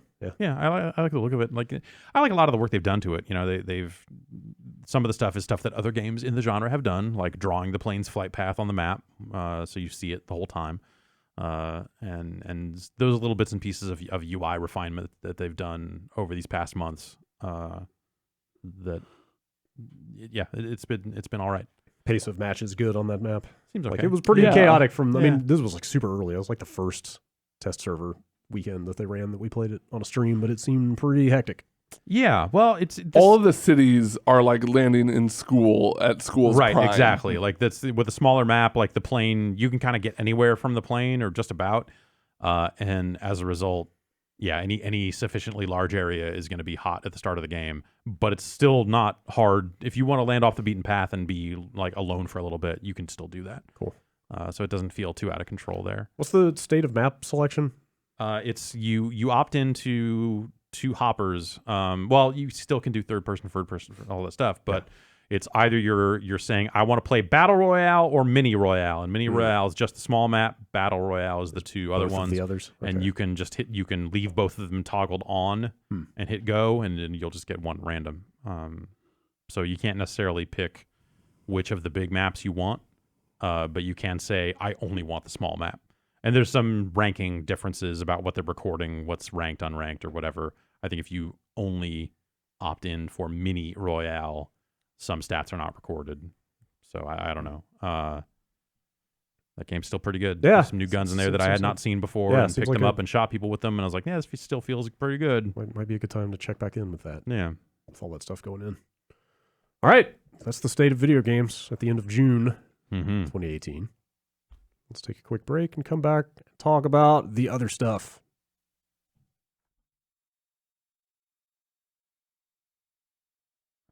The butt pillow has been joined. Yeah, I feel powerful. I know. I You've feel been intimidated reunited. now. My glutes are Well cushioned. glamorous. Double cup. My rump is rested. My buttocks are blooming. Your And my ass is grass. your derriere is Without a care. There you go. Ooh. That means it's time for the news. Here's the news. Rested rump sounds like someplace you would drop in Fortnite. There we go. That's true. It's just 2 mountains or 2 hills. Yeah. Rested rump. Sounds all right. I don't know if this had been announced previously and they just decided to start going in hard on it on Twitter, or if this was all new at the same time. But this big Nintendo Microsoft Minecraft crossover thing Yeah. They like each other. really blew up. This is stuff that I think, beef. this is stuff that I think that it already was in the Yeah, works. I and, figured yeah. I figured it was not like a brand new announcement, but it sure did seem to blow up last like Thursday, Friday. They're smooching now. I was So describe this. This is the ad is the thing that stands out. like the trailer. yeah, Like so who was it clear who produced the video? I think Microsoft did. I think they might have. Probably. But I mean, like- they are the Sounds publisher like of the something. game. But so- that should tell you. I mean, watching the video, it's not immediately clear who made it because Nintendo and Xbox branding it are both all over the video right. for Minecraft. So they just pushed a new version, and it's like a free download if you already own the old version of Minecraft on Switch, but it's the Better Together update or whatever that they've pushed out across other platforms along the way. Yeah. That is kind of updating the Switch version of Minecraft to get it on the same stuff that can talk to Xbox versions of Minecraft, the PC with the Windows Store version of Minecraft, all the other I stuff. think the mobile version. Yeah. I think. Yep. Some mobile versions. Should most versions of Minecraft? Yes. Besides the PS4 one. Yeah, and not like the original The old Java school one, sure, client. sure. This is the Kind of modern the Minecraft, the Microsoft Yeah. era of Minecraft. Right. I haven't messed with it. I don't have Minecraft on the Switch, but my understanding is you sign into your Xbox profile. Yep. Whoa. And you earn Xbox achievements. Whoa. Playing Minecraft on the Switch. Yeah. In addition to being able to play with people on those other platforms. Right. Multiplayer. Yeah. And then Which is pretty cool. It's not the first time that you've been able to do that. No, I mean that was a huge revelation a few years ago on phones. right. Besides Windows Phone. Yeah, when you could get Wordament on iOS, and get Xbox achievements on your Apple phone. Another game from that same vein, another Word game from Microsoft also had that. I don't think those work anymore. Do they not? I couldn't get signed in. I still have them installed. That's unfortunate. Yeah. But yeah, they put out this big smarmy trailer. I did not watch the trailer. I only saw the big image. Well, the trailer's fine. The green and red survive together. Actually, it's the Twitter exchange is the one that's way more sticking it to. Oh, sure. It goes a little too. It's a little too much. The trailer is pretty middle of the road. Just one player on one side with an Xbox controller, one player on the other side with a Switch. That one's pretty standard. But it's this. Read the tweets. Nintendo just posted a tweet on Thursday. I think it was Thursday. Cross-platform tweet of the week. It just says, "Hey Xbox, since we can play together in Minecraft now, did you want to build something?" Xbox responds, "Our bodies are ready. What are we building?" Yeah, nice. I hate. That's right. Cross-brand synergy. Fucking brands. Then the Minecraft account chimes in and says, "Well, since you two seem so lovey-dovey now, why not try building something like this? Have fun." And it's a picture of a heart. That's where it should have ended. Built in Minecraft. Wait, it kept going? It kept going. Oh, no. What? The Xbox account then chimed back in. "Achievement unlocked. Ambitious crossover event." Okay. And all right, guys. We only have one more joke. I can't. Finally, Nintendo closes it off by saying, "Let the building begin." Okay. All right. Imagine. Oh, wow. They continued responding to random people throughout this thread. Sure. It's a big day for And then I saw... it's cool. It seems like kind of... Dude, you're earning Xbox achievements on a Nintendo system. That's insane. That's pretty nuts. Hey, Nintendo's not going to build their own achievement system. Well, no. Someone has to. No, but I mean, it's just like... It's pretty wild. Like, it's cool, though. Whatever. As recently as, like, say, a year ago, you would have said those are direct head-to-head competitors. Mm-hmm. Well, yes and no, because Minecraft has been on the 3DS. Minecraft has been on other platforms over there. That's true. That's like true. Microsoft was publishing, like when Microsoft acquired Rare, there were still Rare games in the pipeline for Nintendo platforms, yeah, that's fair. And it led to those fair. games still coming out. And they were saying the same thing about like who's making We Happy Few? I forget. Yeah, like that's that'll, they bought that studio. Like that'll be coming to the announced platforms, right? Even though they now own the studio, they're not looking to shut stuff down like that. But for two companies to work kind of hand in hand. But yeah, like it's still it's impressive. Kind of nuts. Also, they continue going in on this because like a couple nights ago, Major Nelson tweeted, "Played Minecraft on my Switch with friends on Xbox and unlocked more Xbox achievements. Played more State of Decay on my Xbox One X with friends on Windows 10. Don't you love gaming in 2018? Shut up. Shut up. I mean, you do not tell the Major to shut up like that. Yeah, he outranks you. Shut up, sir. I mean, obviously, it is a competitive advantage that they have over the market leader, and of course, they're going to harp on it. Of course. Like what else? Literally, what else are they going to harp on? Right. Of course. It's like that Game Pass, like the differentiators that like make Microsoft's stuff stand out. Like they got to get some out there with something. Yeah.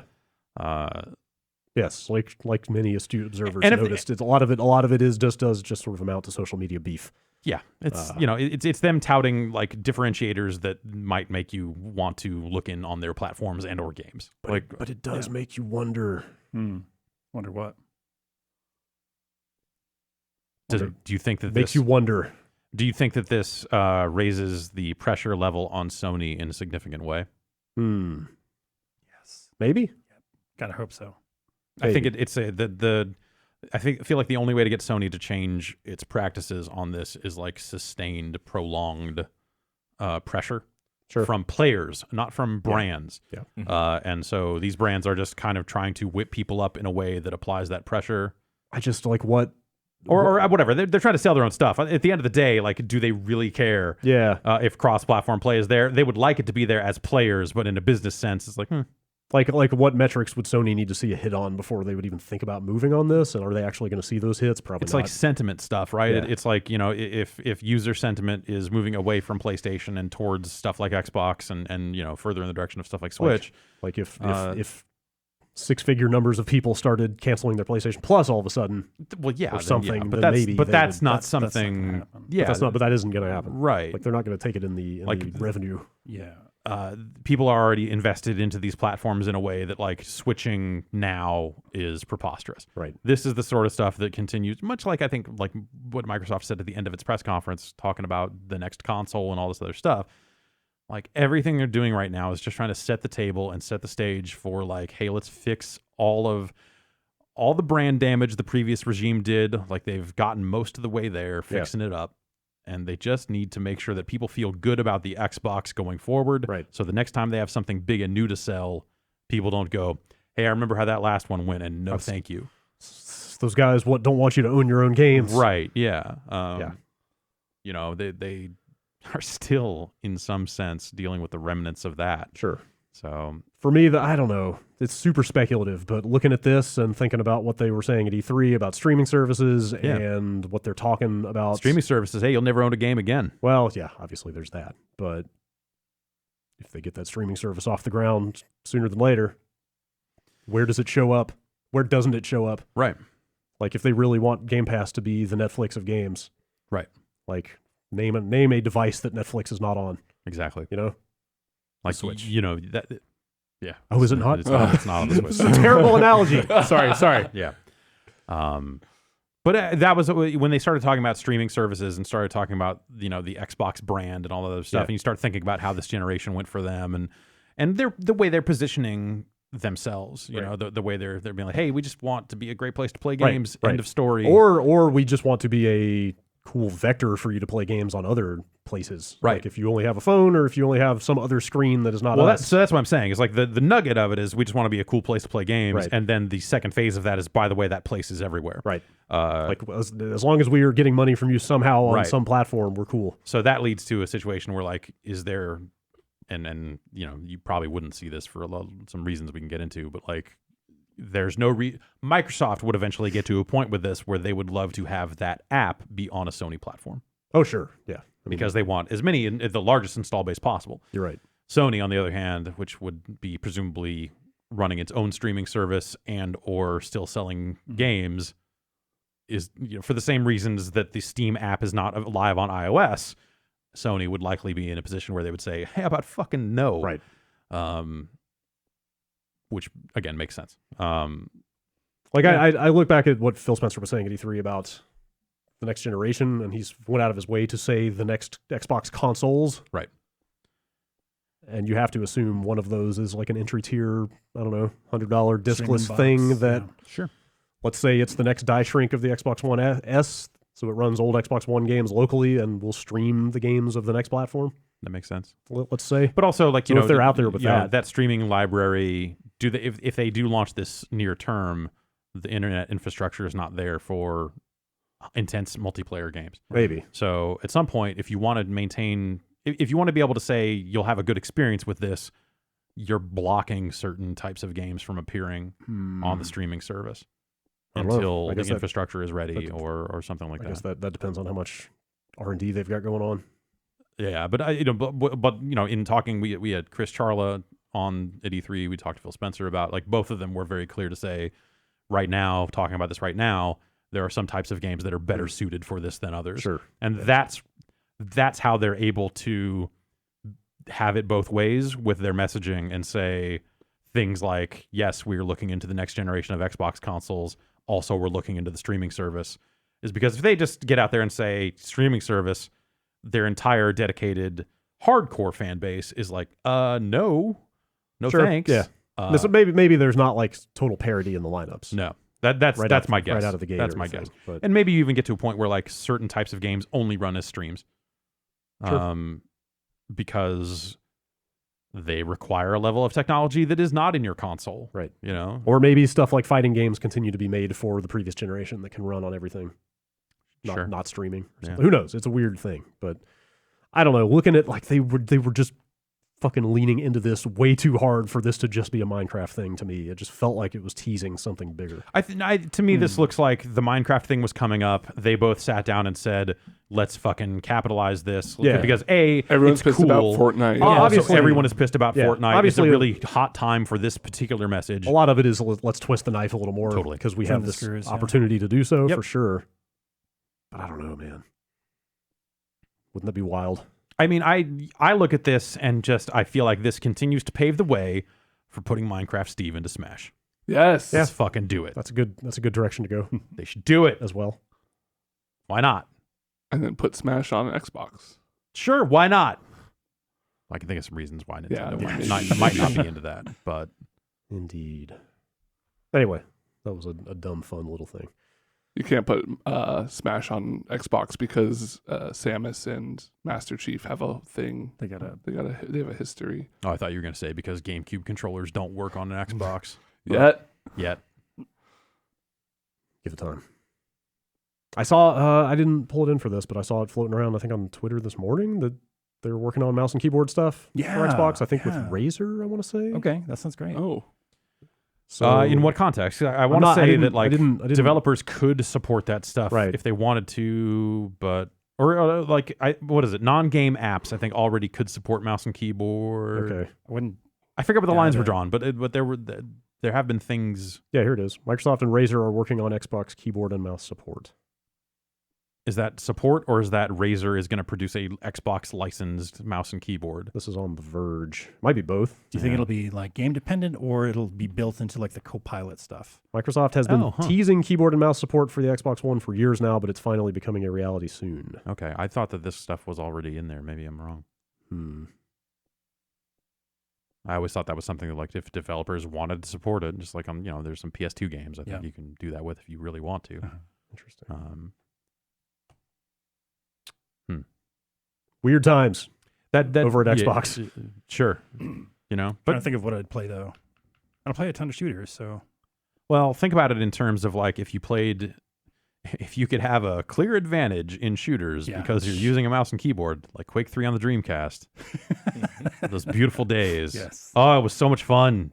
It was so much fun to play. That's terrible. Quake to have a broadband adapter and a mouse and keyboard. And nobody else did. And nobody else had any of those things. So you're playing against people that are on dial-up on a fucking Dreamcast controller. Oof. They can't turn around to shoot you. You're not even getting killed. You're mopping the floor with them. That's terrible. That game had cross-platform support in a really bad way because it was Quake 3 on the Dreamcast was compatible with Quake 3 on PC, but it was a specific version number that had already been surpassed on PC by the time it came out on Dreamcast. So if you were running an old Quake server, you could allow Dreamcast clients to connect to it, which no one wanted to do that. That's really silly. You would have to go out of your way to make it work, but there you go, cross-platform play. It's not new. Remember Three Fields Entertainment? Yes. Makers of Dangerous Golf. Oh, yes. And Danger Zone. And that VR gun game. Oh, right. Yeah, Danger Guns. Danger Guns. Danger Guns. These guns are dangerous. They are unique in that way. They made those two games, which both sounded promising and kind of hit quite as hard as any of us probably would have liked. Yeah. Well, now they're back and they said, fuck you, now we're announcing two games at once.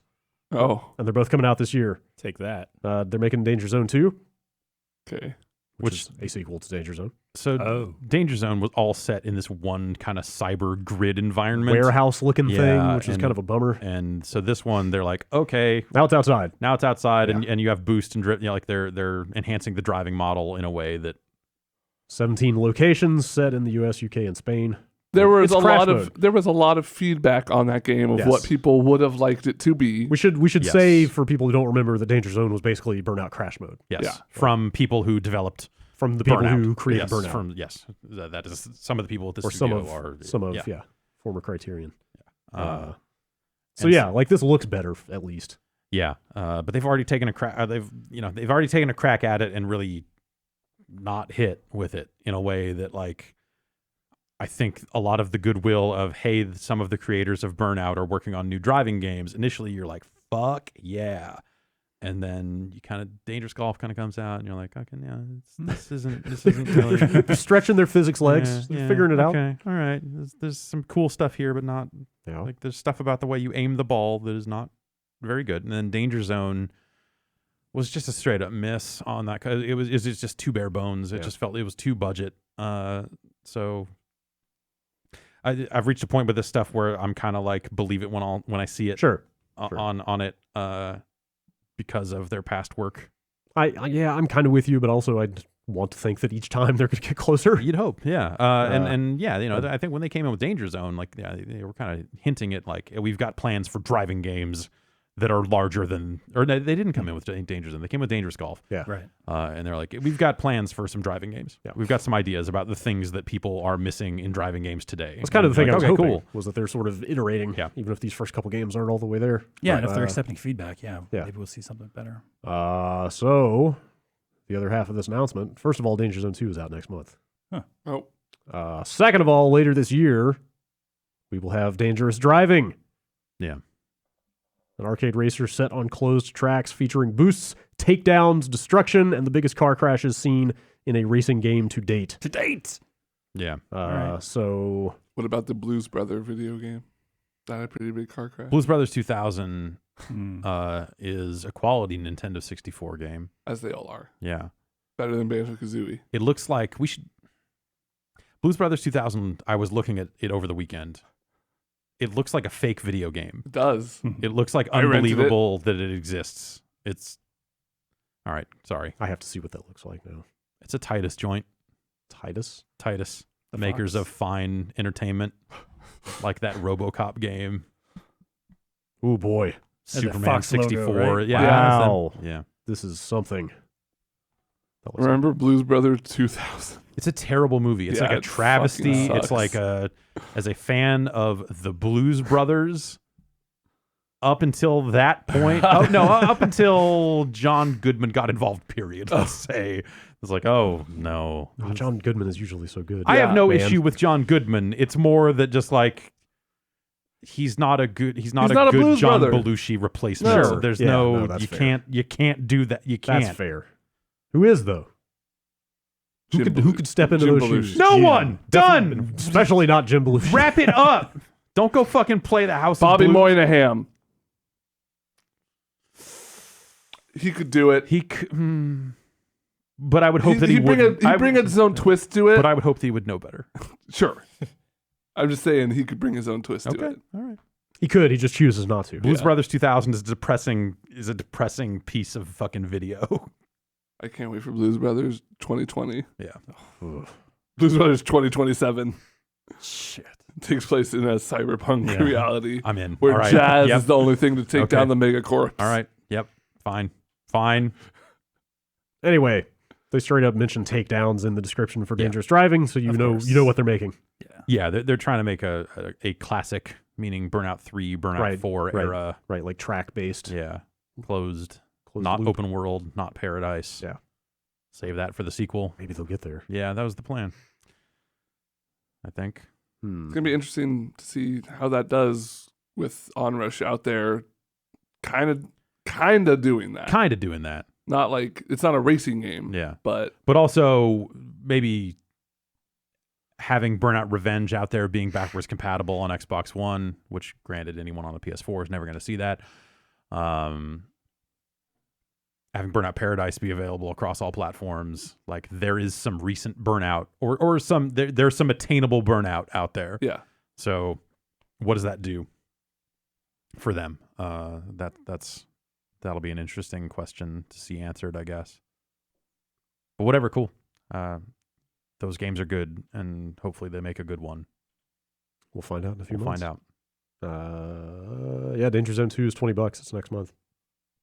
Unspecified platforms for Dangerous Driving later this year. Winter. Atari box only. Now we're talking. Oh, Man. I saw Peter Brown saying some stuff about that Atari box. Well, No, he it was got that interview, the article in was it the Register? Is that the name of that not sure. publication? That I'm posted? let me try to see if I can find that link. Did Peter get hands-on? No, I think it was about. I think out of he's that interviewed interview. with them or something. Okay. But there was an interview that ran, and then Atari talked a bunch of shit about the interview, saying like, "Oh, this Yes. is not true," Here and it all this is. stuff. So like, is it the Independent or the Register? What's the name of the publication? I always forget. I'm trying to. I don't know who this. I'm They've been around forever. not sure who this gentleman is that I tweeted think about the this. Register. It's someone, Ryan Brown, a guy who's written for BBC and some other places. Yeah, it's a UK-based publication. Atari accused a journalist of making up their interview with them about the upcoming Atari box, so they released the audio recording of the interview. Atari's literally trying to pull a fake news. Apparently. Yeah. Holy shit, guys. And then Peter Brown responded or quoted that and said, "Once again, stay far, far away from that new Atari box." It sounds like and we have not taken any appointments to see it for ourselves. I'll say that up front. Yeah. But everyone I've talked to that has seen that thing and reading what they're putting out about it, it's not adding up. It's a little slapdash. It seems a little slapdash, and also not that interesting in the grand scheme. Yeah. They initially announced it with like, "Hey, do you want to develop for this? Contact us here." But it's like it's a Linux-based box that all they can really say is like it'll play classic Atari games and also run Netflix. And you're like, okay, is this just going to be like another streaming box? Because yes, I can get one of those already for less money. Well, it'll be more flexible. With wood grain or no? It'll theoretically be more flexible than that. But yeah, I think the enclosure is probably the most interesting thing about it because it does look pretty cool. It sounds like a joke, but I wouldn't be surprised if it came out that they were like mining crypto on those things. Yeah, totally. Like Atari has launched cryptocurrencies.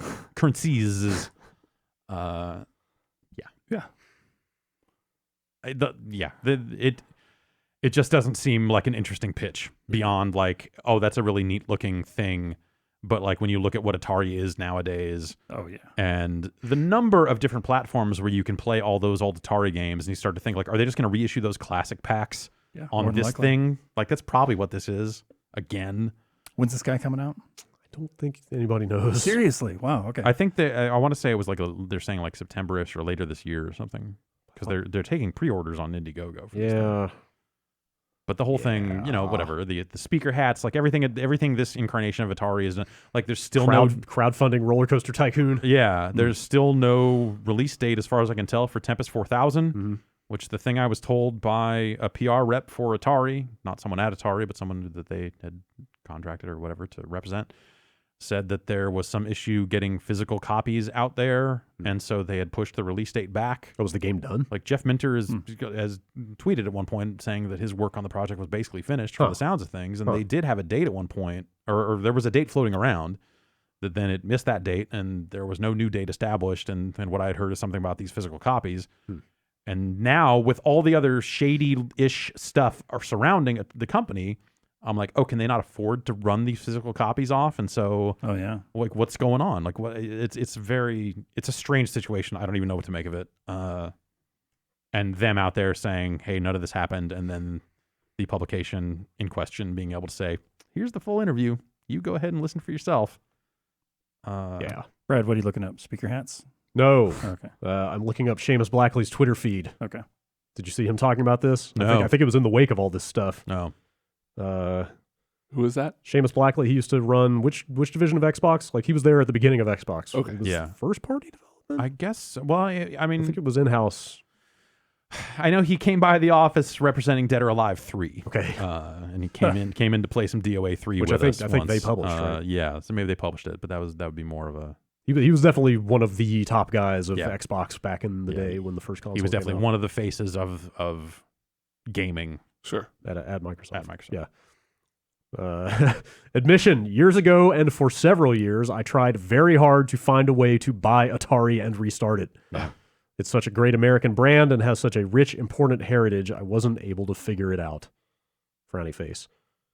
He goes Figure on, it out or afford it? Maybe both. some of Like that's probably what that means. Figure out how to buy it and make it profitable. But he continued tweeting about some of his plans that he had for it. I wanted to start a program like Ferrari and BMW have to restore and certify the classic games to track and preserve them. And he tweeted a photo of some cabinets. Crazy. And yes, of course, I wanted to make a console because almost everything I like in my life sprang from the moment in 1977 when this baby arrived under the Christmas tree. What if he had Atari instead of the people who have Atari? Then we wouldn't have speaker hats. That's true. Yeah, exactly. That's fair. It'd be a better world. Don't speak ill of the speaker There'd be hat. 2 fewer cryptocurrencies out there. Who can say Yeah, with certainty on that one? But that would have been an interesting road for sure. Yeah. It'd be nice to see the Atari IP and the Atari brand and all that other stuff in the hands of someone who was like reverent for. Had a reverence for it instead of just like licensing it out the way they have. Yeah, and this console just seems like a shit show. Shit show is a good questionable. Yeah. it does not fill me with any confidence. Like looking at what their pitch is and all that other stuff. Even on that Indiegogo page, they put out stats for what the hardware is under the hood. But you're just like, okay, what can it do? You're saying like, oh, it'll run streaming service, or what can it do that I care about? Yeah. Because if it's playing old Atari games, I've got that covered. If it's streaming shit, I've got that covered 9 different ways. Yep. Does it accuse journalists of lying? Probably. So there you go. You don't have any other consoles that do that. Unless you got like Detroit on there or something. Yeah. I mean, what do the other mini consoles do that we can't already do? There's so much of this that's just tied into nostalgia. They're going to see that the cool little box. Yeah. And You can literally have a Raspberry Pi that has the Atari games on there. totally. And it's functionally And the same. if that's And you the can road probably you- buy a case that looks like a Atari 2600 or something Yeah. and throw a Raspberry Pi in that. Yeah, that's. But I'm saying like even if you want to stay on the legal side of things and own and license those games, like they've sold those games in so many different ways. Like you can log on to an Xbox, a PS4, and get that stuff immediately. Totally. There's it's on the PC. Like that stuff is everywhere. Yeah. So it's just it doesn't seem like there's any meaningful differentiator that makes that thing worth. And that's what I'm looking saying at. with the other mini consoles. But those sold like crazy. Totally. And Yeah, I didn't expect them to. Yeah. All right. But if we get the word out, damn it, Yes. they won't buy it. People won't buy it. It is already sold quite well. Buyer beware. Awesome. Pretty slow news week. I grabbed a couple other things that are not super duper crazy, but here we go. Bethesda is suing Behavior Interactive, saying that they both ripped off Fallout Shelter and also stole code from it to make the new Westworld How do you game. steal code from? Did they work? They on did. it? Yeah, Fallout so apparently, yeah, Behavior did some contract development on There we Fallout go. Shelter. I love the way they figured it out. Yeah, that part is It's pretty it's the wild. most Bethesda way possible. How's that? They won the VR suit, right? I think so. I believe is the case. There's a bug in Fallout Shelter that is Specifically- duplicated. Specifically, a pre-release version of Fallout Shelter, which apparently Yeah. the bug was squashed in before it came out. Yeah. So this bug has not been seen publicly. They recognized the bug But and the- said, "That's our bug. But That's our game." But the version of Westworld that shipped, apparently they did not fix the bug which code, Fallout yeah. Shelter had prior to release. All right, that is amazing. I like the bug is where is it? It's like they some detailed it. visual focus filter thing. Or, Specifically, the view is out of focus, and the scene that appears is far to the right and below the targeted landscape image. It is as if a camera capturing the scene had been inadvertently pointed to the lower right foreground and then slowly refocuses on the central image. The identical problem appeared in initial versions of Fallout Shelter, but was addressed before Fallout Shelter was released to the public. That's great. That's great. So, yeah. Open and shut case, right? Can you imagine finding that and going, That's "God." motherfuckers. I made that bug. I have definitely talked to developers that have looked at other similar games that have come along years later and been like, I recognize that's- something that I coded Really? on this other game. Wow. And there's a weird lineage where someone could have gotten a hold of that source code and reused it. And, all and, this that was, stuff. and they assume this was all done illicitly. yeah. Man, that's got to be a weird feeling. Or hey, maybe it could have been licensed. Like who Yeah, knows? okay. But Sure. but I've definitely not in a case of like, hey, this is a bug or whatever.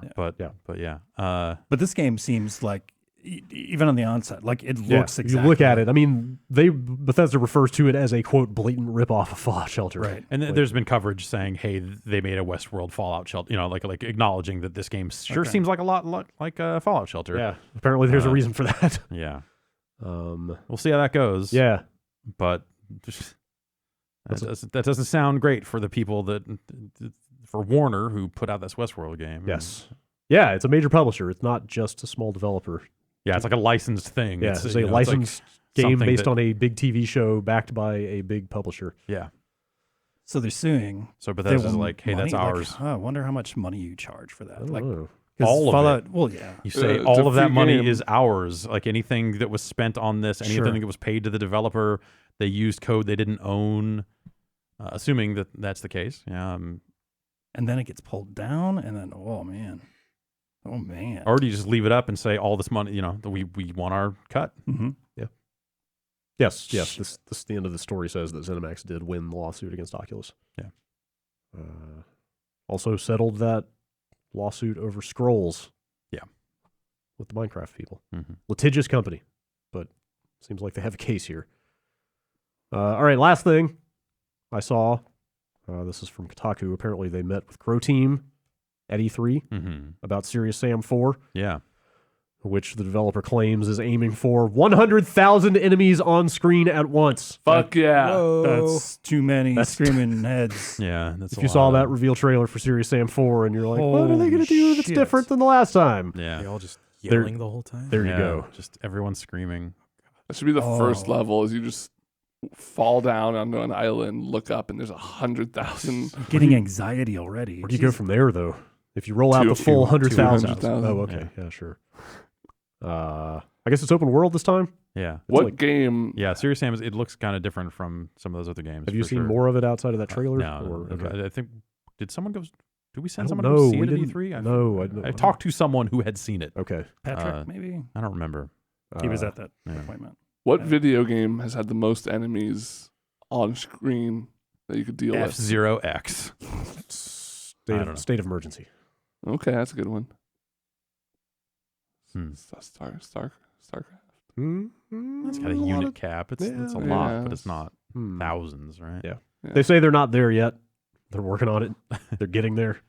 Guess Can you imagine 100,000 like ragdolls just That's flying a lot. through the air? That's a lot. we got to cut 10 more polygons from these models, and then we can put another 100 on, or whatever it is. I wonder. I guess they're referencing those gigantic battles from the Lord of the Rings movies as an inspiration. Okay. So that's a lot of people on screen. Damn. I don't know. It sounds cool. Like we said, It's a hell of a target. we missed that game at E3, but it's nice to hear they have a different angle on Serious Sam for this. Should I go back and play Serious Sam? Does that Serious Sam hold up? I don't know. I don't even know which one you go to. I guess 3 would be the one to play. Yeah, that was popular. Yeah, they all were reasonably. Because there's something about like the aesthetic that I really enjoy. It's I just silly. never played. Yeah. Then I mean, whatever. Those games were kind of based on nostalgia for classic shooters, so. They feel like 90s PC games. Yeah, for so sure. they will still feel like 90s PC games. I don't think that they necessarily aged out because they were going for a specific thing. So I'm sure they're probably, and they got re-released in some form, right? So you could probably go back and play those games and enjoy them for what they are. Okay. I think I just got to a point where I had played enough Serious Sam to where like I was not really into Serious Sam 3 That's the all that thing. much, They kind but- of made the serious are game you? several times. Yeah, and so this one being like a kind of a different thing Yeah. going on. They're saying we'll see. the world map is 80 miles by 80 miles big, It seems large. largely procedurally generated Oh, with some sort of hand-built aspects. San Francisco's only 7 by 7. yeah. Yeah. So it's bigger than that. It's like 4 San Franciscos. I don't know. That team put out the Talos Principle and surprised Yeah. the hell out of Fantastic me. math. Talos Principle is cool. It's really cool. Yeah. Yeah. So I would not be surprised if they pulled this off. They bring it. Yeah. Why not? Sounds neat. All right, that's it for news. Pretty slow week, but Cool, man. it's always like that after E3. Yeah. Everyone's spent. Y'all want to roll into the emails, or you need another bathroom break? I'm good. How we feeling? I feel good. All right, Let's roll. stretch our email legs here. Emails were It's sent official. to Yeah. bombcast@giantbomb.com. Brad didn't let me do the emails because he said the email about ghosts and aliens was too scary. Yep, it was too much. Seriously. Yeah. No, that's coming from me. I told him. And that came from- sleep. Yeah. No, that came from on high. Yeah. Les Moonves said, "Hey, fucking tone it down there. What the fuck?" He listens every week. It turns out. He said, "Stop letting that asshole choose the emails." And I was like, "Whoa." Enough of these fucking B-mails. Back to B-mails, the way the Lord intended it. Yeah. All right, Giorgio from Rome. That's in Italy. It has occurred to me that the new logo for Apple News is very similar to the Dota 2 one. It is. And now every It's time I unlock the Straight phone, up the same. willing to gain knowledge about what's happening in the world, I have flashbacks from the title screen of my dark days as a MOBA player. Am I right to feel concerned, or does every piece of news lose actual significance when compared to the defense of the ancients? And he attached the photo. I'll or take the a peek. picture. Yes. it Holy is- man, yeah. It is ridiculous. Holy. I don't know how they came to it. It's the exact same. It's almost it's speaking, red speaking too. of litigation, it's almost actionable. how similar it I mean, is. the Dota one's a little more distressed. Like it's gone through some shit. Yeah. This is just like Apple News in the future. This is just supposed to be an N, Dark right? dystopian. Is that where they're going with Apple this? News. Okay. With Yeah, the, it with looks the like Apple an N. one? Sure. It's like a weird stylized N, I get that. whereas the Dota logo is the map from Dota. Yeah. But yeah, it's scandalous. Let's get litigious. I'm with this guy. I feel like weird prickly feeling every time I see it. Yeah, I like it. I'm not. Yeah, the Dota logo makes you feel bad because Dota is bad. Yeah. That was good. And then reading the news already makes you feel shit. Right. Anyway. Yeah. It's Big news week for Dota. Oh. The team got banned from the international for using for macros. I saw that. Yeah. Yeah. How the fuck do you like? Program a mouse. No, to, I get okay. like I know what macros are. Do the but mice do the mice contain the macros internally? That you don't need to, so you could It plug was it for into Meepo. It was for Meepo poofs. I don't understand why you would. What, Jason? What's funny about Meepo Well, poofs? it's just a Meepo poof. I don't understand why a everybody does team it. would even try to do that. It Oh, seems yeah. like the stuff is easily determinable and discoverable and then actionable. Like and what do you get? And You know, there's combat logs, right? There's like line by line, every hero's a spell, every ability, every attack is all registered. so I don't understand why you would take that into, or why you would even practice with it. If they had some excuse like, oh well, we practice with it, and blah, blah. Like no, Yeah, they said they've been doing it for like a year and a half. what the fuck? in tournaments. Yeah. Like they went to Like majors. in person, like tournaments where they attended in person, or anything that It was was just online. since a major, and all the majors were in person. Huh. So, I don't. Okay, then the other thing I don't understand. or is, that player. Sorry, it was not the same organization, but that player has admitted to being. Okay, then how does that not get checked by Dota officials? I don't know. By the lords of Dota. I guess nobody. That people just thought don't he was know. good with the hero, and How do people never- not understand that you need to manage those who manage the lords, and fucking make sure that no one is cheating? Like how does this happen? I don't know, man. Combination of He's got fucking pine tar in his mouse. combination of hubris and Ritalin. And youth, winning like combo. he's like a kid, right? It's just like, oh, I'm gonna do this. Did the rest of the team cop up to knowing about it, or like they had to? Yeah, I think I think they all posted like, oh, it's just him, it's not us, but like at the the end whole of the team got day, banned. they Like, knew. Well, congratulations. Like you fucked up. Like you gotta. If you want to be serious on this fucking serious ass shit, you gotta throw those dudes out. Like, what are you doing? I should mention this is the same team that had to change their name after a match fixing scandal, so Nice. it wasn't a huge surprise. Okay. Well, How are they even still playing then? Yeah, seriously. It was it was one of those gray area things where they couldn't prove that they were technically doing anything illegal. Great. All right. Louis in the UK? Dota dirtbags. Yeah. That's actually everybody. there's more Dota dirtbags this week, but we don't want to talk about I don't the want- other ones. Wait, who is it? Don't say what they did, just who is it? Mind control of Team Liquid. Hmm. Talking about genocide. Oh, God damn. Great. Dirtbags. Louis from the UK. Why does no one talk about... Truly defending those ancients. I'm going to read this email. Why does no one talk about Atari Games puzzle game Clax? Why is there no Clax Championship Edition? What's Clax? Clax Extreme? Was it actually bad? This is the first email I've sent from this account in years. I'm that bothered by this. It's no longer the 90s, and thus there is no more time for clacks.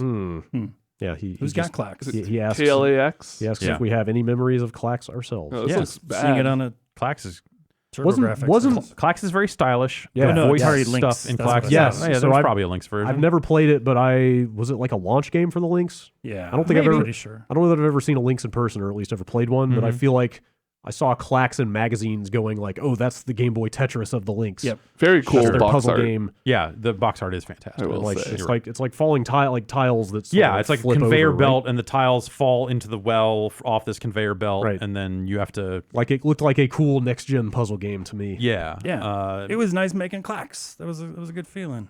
and then it talks and it goes clacks wave, and that NES version has some weird blob ball thing. Oh, It's a separate Blob non- ball? yeah, Yeah, ball. that's a different weird thing. It was an arcade game also. Like Clax came to a lot of platforms. I wonder. So that would have been Atari Games, so maybe Warner Brothers owns it now. Okay. I think. I would believe that.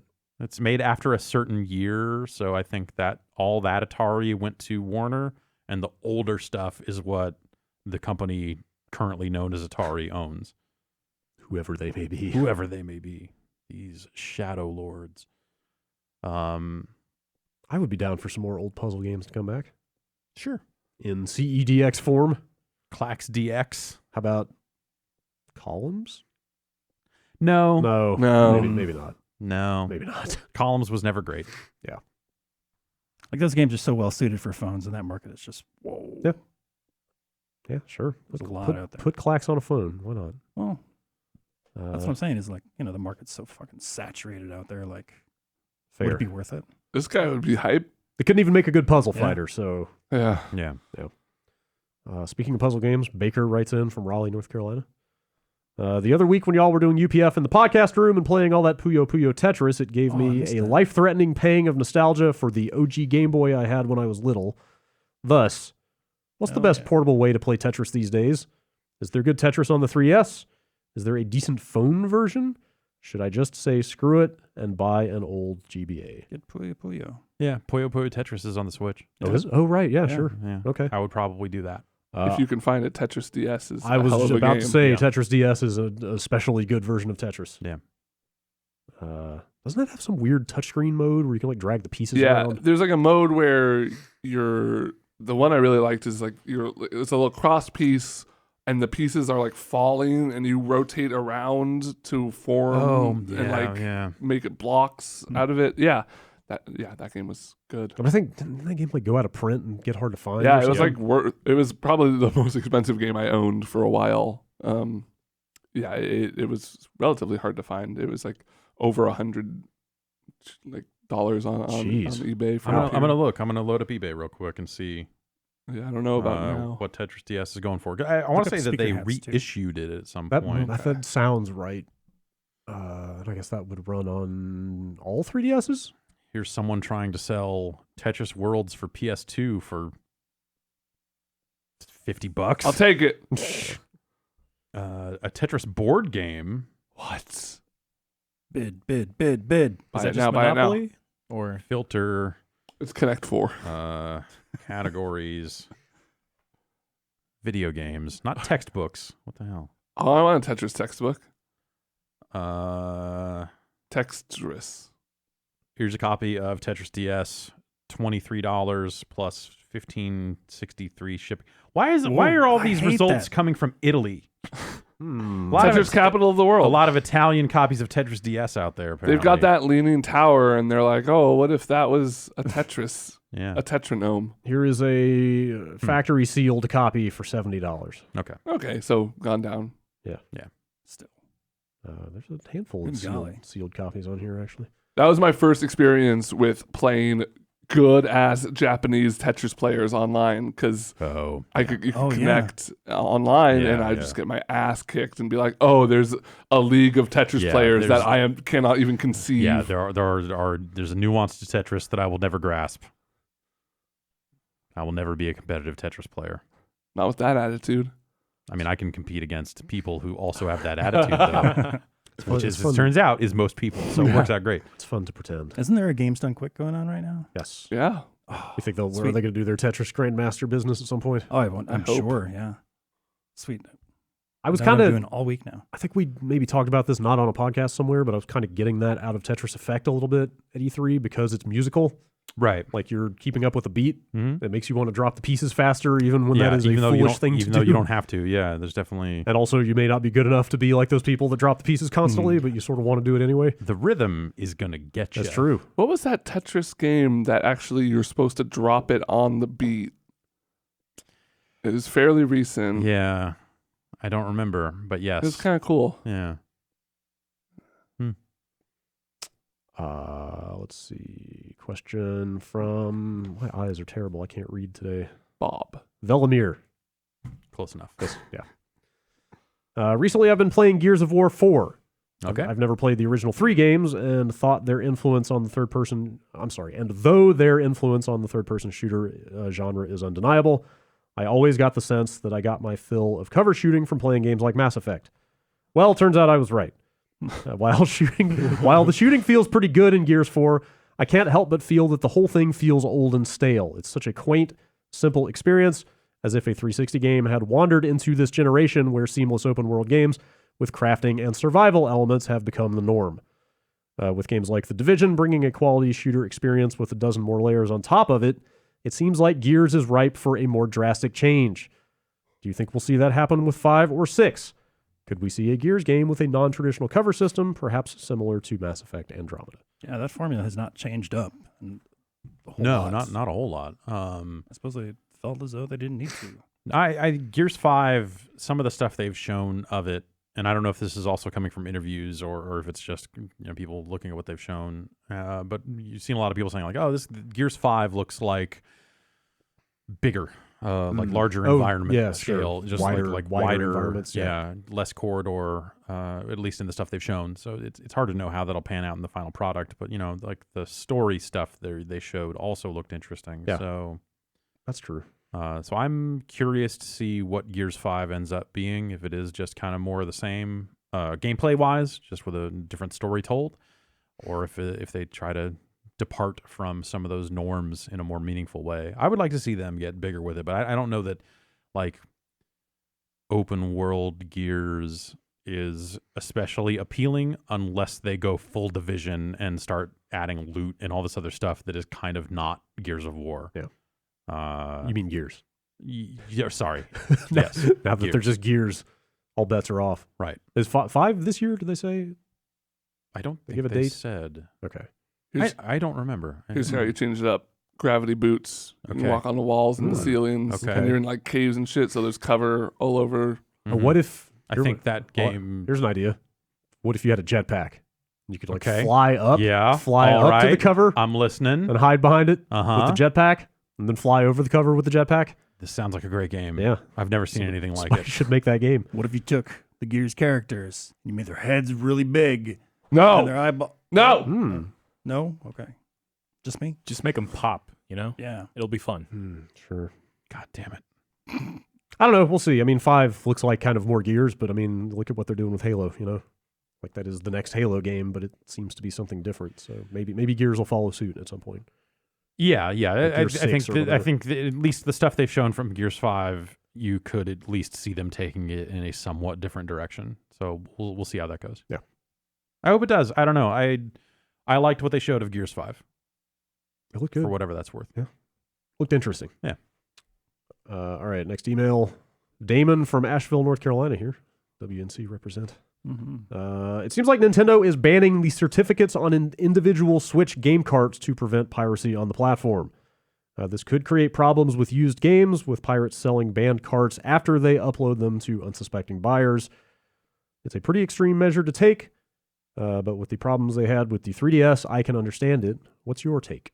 Is this So like I heard about this. that Yeah, so card this is only is- good in the first system? So it's plugged every into, or- every physical game on Switch apparently has a unique identifier, And that's how they can internal- do things like, internally. you have the coins you earn from purchasing Nintendo games. Yeah. If you are the person that puts that in, you can say, register this game cart to my account, and you get the platinum or whatever, the frequent buyer program thing that they launched. Yeah. Right. So So- he included sorry. So as a result, that means that there is definitely Yeah. a unique identifier on every single one of those cartridges. And then I guess, of course, they'd be able to do the same thing with downloads because they tie it to a purchasing right. account. Yeah. Downloads are way easier to tie to a thing because you know how Right. it got downloaded. So he provided a Reddit link that I clicked through, and yeah, sure enough, in like Yeah. the kind of burgeoning Switch homebrew community, they are talking about this avidly.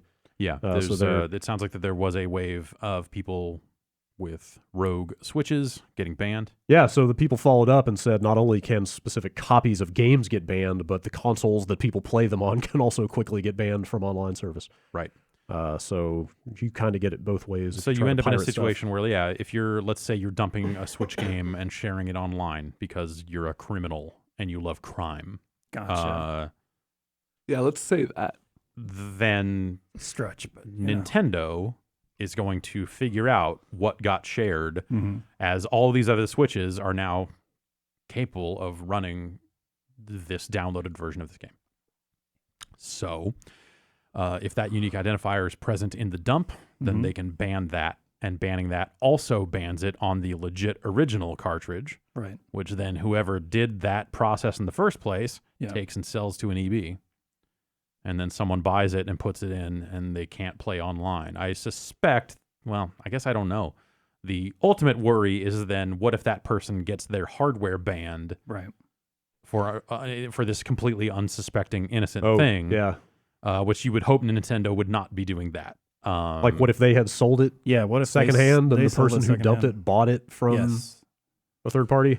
Like, oh, well, no, I was thinking more along the lines of like, because they probably ban on use after the fact. Oh, sure. Like once it's detected out there, they're not going to go back and wipe someone out before. But if let's say you had a copy of Super Mario Odyssey, you buy it, you pirate it because you're a scumbag, you sell it to EB. Someone buys that copy of the game, and Odyssey is actually, now I'm realizing, the worst case to use because it's not an online game.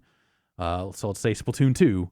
You buy that copy of Splatoon 2, you put it in, you go like, let's play some fucking Splatoon 2. And it's like, you cannot because this card is banned. Ooh. And you're like, what? I just bought it from the EB. What are we even talking about here? That's a bad situation. Yeah. So I don't know. I have seen talk of people like talking about like, hey, here's how Nintendo has actually safeguarded or tried to safeguard the Switch from allowing pirated copies to get on the internet and stuff like that, and modified consoles getting on the internet and that sort of stuff. And it sounds like it is fairly robust. Yeah. Not in a way that is going to stop people from pirating games and staying offline forever, presumably, because they'll be running a bunch of fucking freaky weird shit on their system. And the minute they connect it back up, it'll probably just ban them or something. But I don't know how that'll work. But I've seen people say that the measures that they have put into place to detect unauthorized content are more substantial than on the 3DS. That said, people are finding this out because now they are currently pirating and playing bootleg Switch games. Like that ship has kind of sailed. Sure. But it does seem like Nintendo has done a lot more work this time around than in the past. What the end game, will it actually result in, the best case scenario in that stuff is like you keep your servers free from modified content. So at least it's not people modifying Splatoon 2 to be like, I'm invincible now and getting online and fucking it all up. Right.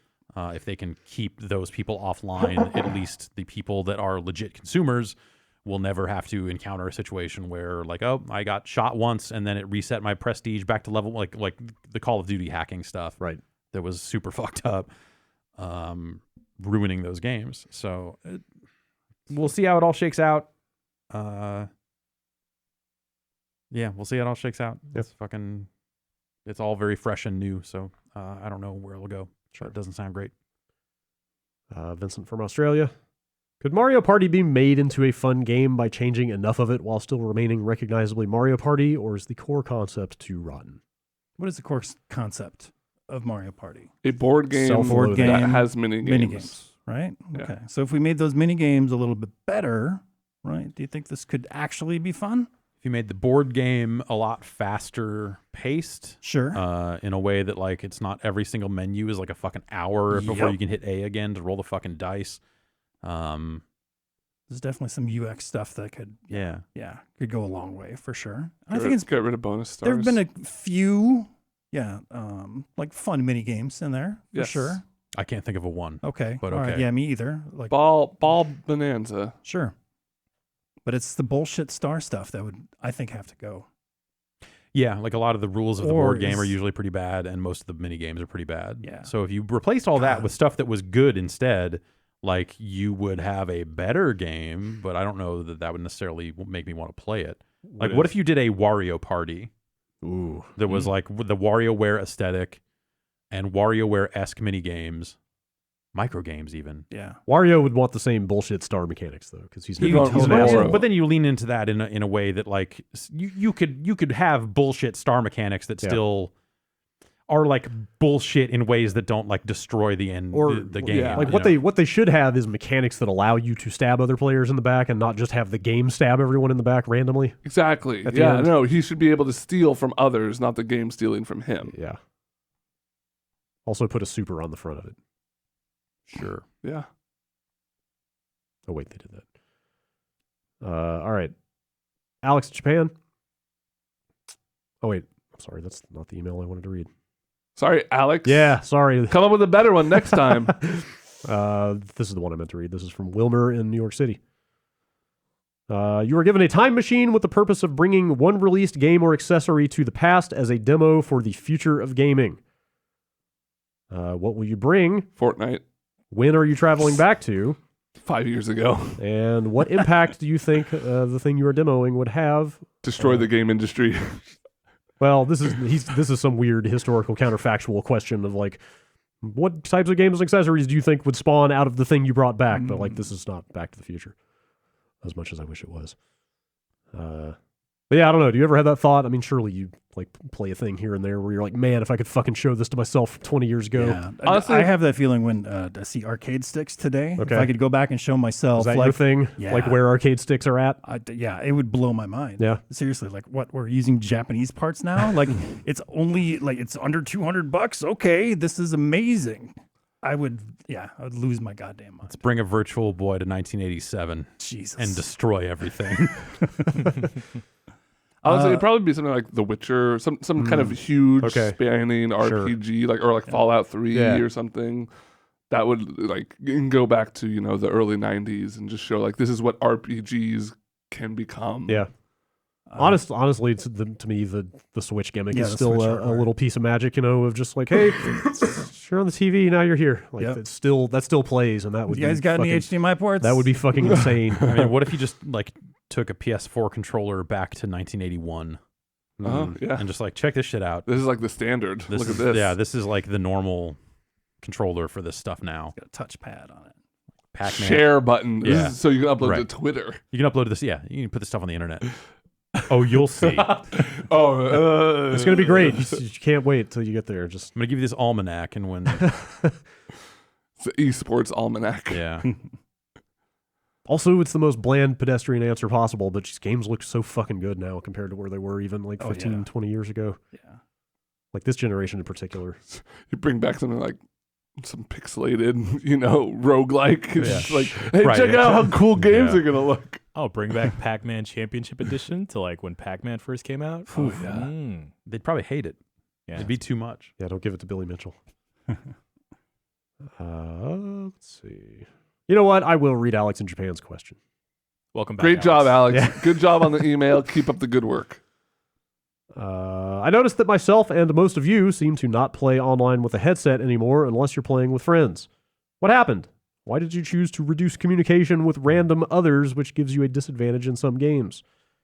Could it have been the expletives from younger players that have caused this? Do you think that online play could have age groupings, so we would be connecting with other players we might have more in common with? How could you ever get back to playing with strangers with headsets again? I have such a hard time even doing it. Truth be told, I have extreme social anxiety, and the thought of even playing games online with random people, I can't bring myself to do it. I'm right there with you. I read this email, and I'm just like, bro, I can barely play games with the people Seriously, I know. Yeah, for seriously. headsets. Yeah, I'm gonna leave me alone. I'm the same way. I remember even in like PSO days, like I reached out to a group of people on a message board before I even like played online with them, just kind of to feel them out and like be chummy with them beforehand, so I kind of knew them before I actually started playing with them. But yeah, there's some when I accidentally do have something on, it's just a stream of expletives, and it's just kids that you don't really want to spend much time with. Yeah, it feels like the only people talking these days are people that are deliberately, or whether they realize it or not, they're acting shitty. Yeah, in a way that like I just don't. It's not the expletives. It's not any one thing. It's just like I'm not looking to have a conversation with anyone right now. Yeah, but there's especially about some people weed that are or right. There's some people that are like in earnest. They're trying to communicate with their team and stuff, and I feel bad for those people because they're always drowned out by somebody who is trying to cause trouble. I feel like I never encounter anyone that is trying to communicate with a team. Oh, really? Like I still play a fair amount of Call of Duty, and you never hear anyone. I would hear it in Overwatch an awful lot. They're out there. They're out there, but yeah. Like so, I have several thousand hours in the most toxic video game ever created, which requires some level of communication at the same time. So I go from like playing Dota where I'm screaming at my team. Actually, I try and be generally like pretty calm and you know, since I play support typically, I do take an active role in like calling out shots like, okay, we should move as a team over here. And I do communicate with these awful Dota players a whole lot. So when I can get into something like Realm Royale or Fortnite or something like that, where I'll queue up with some teams and just be like, hey, what's up, dudes? Let's fucking go shoot some guys and have fun. Like, I'll do that, and I'll have a great time with it. And I think it's just because it's so refreshing to not be instantly queued with people who are ready to just slit each other's throats before a draft even ends. Ugh. It's interesting some of the times where someone's opened up their mic and talked, it's been a teenager, and they've been surprisingly helpful and like super earnest. Like, hey, like, let's team up, or let's... Hey, who has a mic? Who? Exactly. Yeah.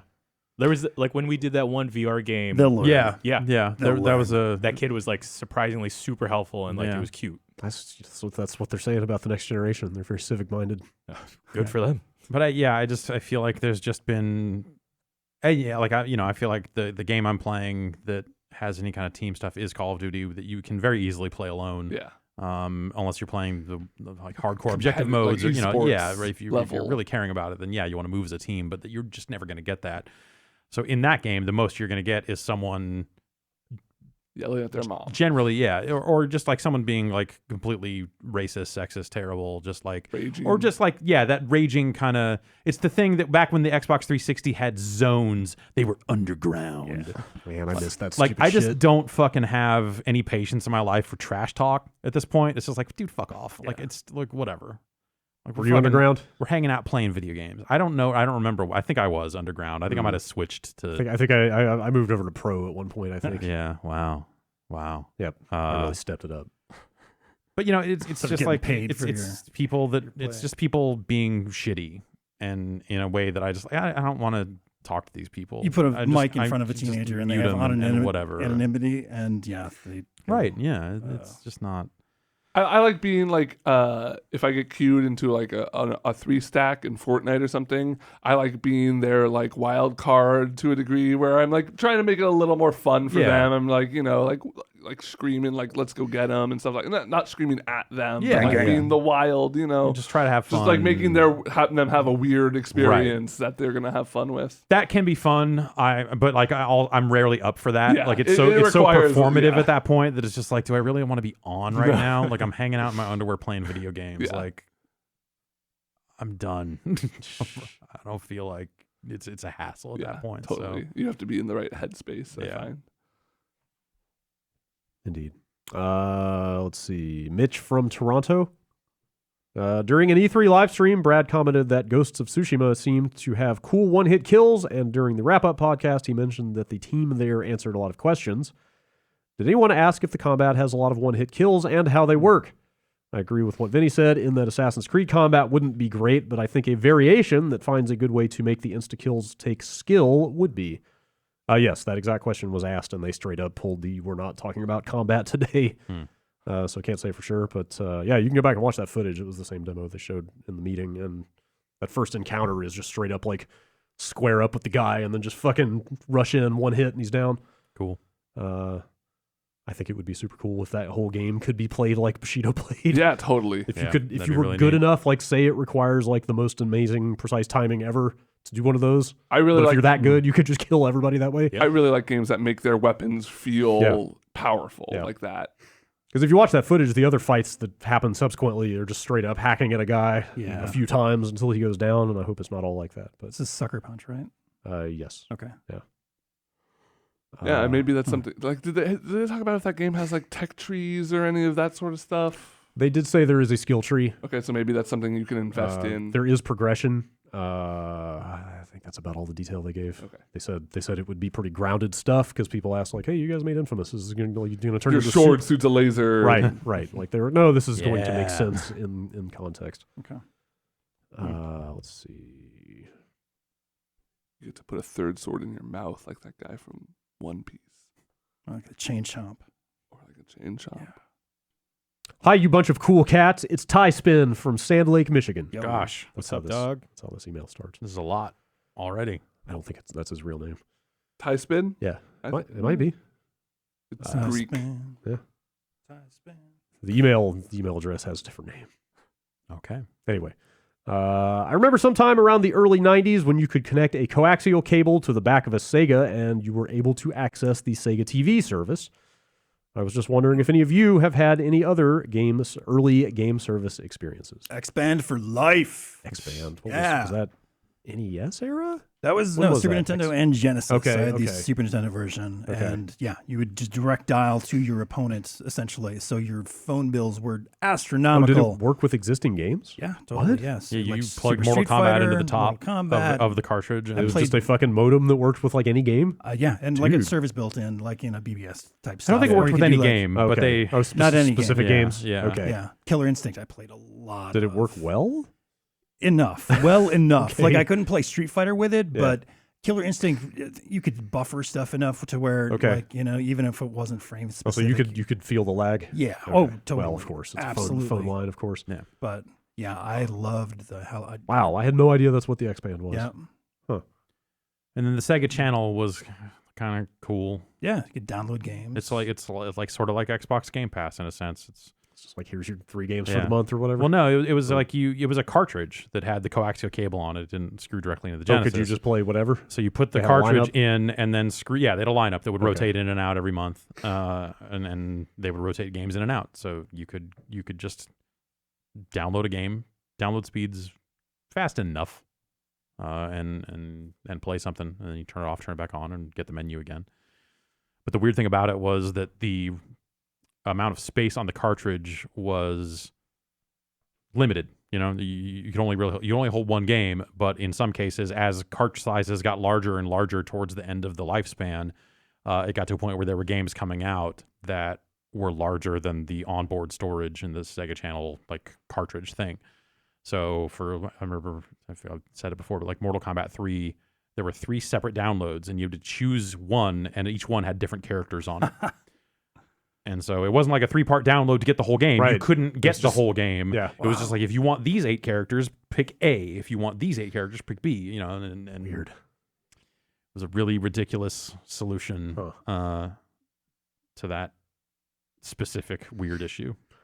I signed up for a free month of what was Sierra's online? Sierra Online's Sierra, online. yeah. Was it the Entertainment Network? That sounds Wasn't it right. 10? Yeah, 10. That thing was fucking weird. It was mostly like card games. Okay. Yeah. So just like a bunch of Hoyle shit on there. Yeah. Backgammon. I was a big Quantum Link user, which was AOL, same company, but it was AOL for the Commodore 64. Oh. And it was the same basic idea as AOL, the same basic service. It had a chat, it had people connection for chat. It had a shopping area. You go download some demos and stuff and public domain games. And they put out games on that service that you could play with other players. So it would be like you're playing. It was bingo. Maybe it was like a classic concentration type thing or something. I played a lot of bingo with other players. So like you're playing it in a chat room for $6 an hour because you had to pay a fee on top of the monthly fee to be in the chat area. Wow. I ran up some bills. They had Wheel of Fortune. That was the other one. Oh, hell yeah. And the cool thing was there was an editor. You could draw your own head and just share heads on the service and stuff. So people were like, I made a good Batman, and, you know, like weird dumb shit like that. And yeah, I got into like a regular routine where I had like a night where like at this time I play bingo with these same people. And then one day they found out that I was in junior high, and they were very weirded out by it. Really? They're like, I'm 35, and I was weirded out by that. Yeah. Also, I was like, man, people on the internet, it's fucking, or people on this, it sure is weird. Also, those people are all retirement age now. Yeah. Wheel of Fortune is the first video game I ever played on a computer. Nice. Yeah. Nice. It blew my fucking mind. It's just like the real thing. They also had a thing called Club Caribbean. That was also known as Habitat. It was like those Scum Engine Lucas games, but a multi-user online network where you were on an island walking around talking to other players and stuff. And there was like a hot tub, you know, like weird developer-only rooms that you could get warped into and all types of freaky shit. It was a terrible thing, and they charged you by the minute while you were playing it. Good Lord. So it was just a bad time all around, and it was just sluggish and slow because it was going over a dial-up modem, and it was just weird. That seems to be like. But it was a crazy cool idea. Yeah. I wish that I could. I think they got Habitat up and running over at the Maid. I want to say they hacked together some way to get some of that stuff, because that tech got licensed and relicensed 100 different ways until like some form of it was running in a web browser. So yeah, I don't know where that stuff stands, but yeah, it was interesting times. It's not exactly a service, but I played a shitload of Doom and Warcraft 2 over a modem against my friend across town where it was free. What about HeatNet? Sega's online service. Heat. Could you guys write a modem init string if you had to? Yeah. Not anymore. Okay, ATA 0. Mm-hmm. Comma. That's about all I got. What are you trying to initialize? I can't remember. How do you turn off? ATA is to answer. Oh, is that what it is? Yeah. That's about all I got. How do you turn off call waiting? That'd be *69, comma. Right, yes. Or not *69, because that calls people back. Yeah. I can't remember. *70? Maybe. So it'd be ATDT. That was the dial. And then your dial string or whatever. But I always had to mute the modem speaker. It was like ATM3 or something. Oh, why would you want to do that? Yeah. Because I was on my modem in a room adjacent to my parents' bedroom at like fucking 2 a.m. I see. That makes sense. All right. Alex from the Twin Cities. He spells it with 2 X's. I hope that's his real given name. That's pretty cool. It's one away from being badass. Mm-hmm. Depends on which side of the river he's on. Do you guys ever think Sony, Nintendo, or Microsoft would ever do a lifetime subscription to one of their services? So like Xbox Live Gold or PlayStation Plus? If so, what would that look like? How much? I honestly think I'd pay $500 for a lifetime of PlayStation Plus, but I certainly could see quite a few problems stemming from that.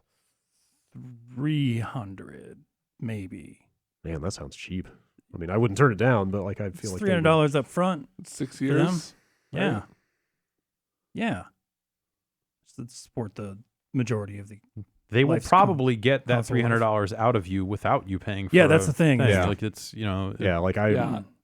It's such an integral part of the ecosystem now for most players that I don't think they would have anything to gain by offering something like that. Yeah, it's hard to see their hand being ever forced in that direction. Didn't they offer like a lifetime warranty on the PS3 initially, like a service warranty? I don't know. I think they did. And that was like an extra $100 or something like that. But I don't think that I would do this. I don't think it would behoove. I think that Sony like or Microsoft to do it either. We're on the cusp of starting to talk about new consoles again, and I'm starting to wonder like, will there be any changes in those offerings? If there were, do you think it would be in a positive or negative direction? I think in terms of what you're getting for what you're paying. I think there's room to. Well, look, okay, like think about it this way. Microsoft is now selling multiple subscription services. So is Sony with PlayStation Now and PlayStation Plus, and with Xbox Game Pass and Xbox Live Gold. Yeah, I'm actually kind of shocked they haven't done a like Gold and Game Pass bundle already. Yeah, I could see a bundle that maybe like once they've gotten through the initial wave of like, hey, here are the people that'll pay full price for all this stuff. Right. Maybe they start thinking about bundling those two things together for a slightly discounted rate. It's like I get $10 off a month if you. Yeah. Well, that would be free Game Pass. That wouldn't be that much. So $5 off. It'd be, exactly.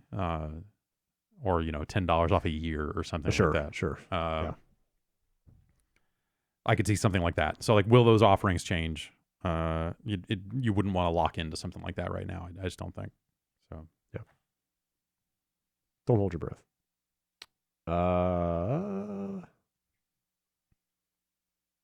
How about Bernardo from Wisconsin? All right.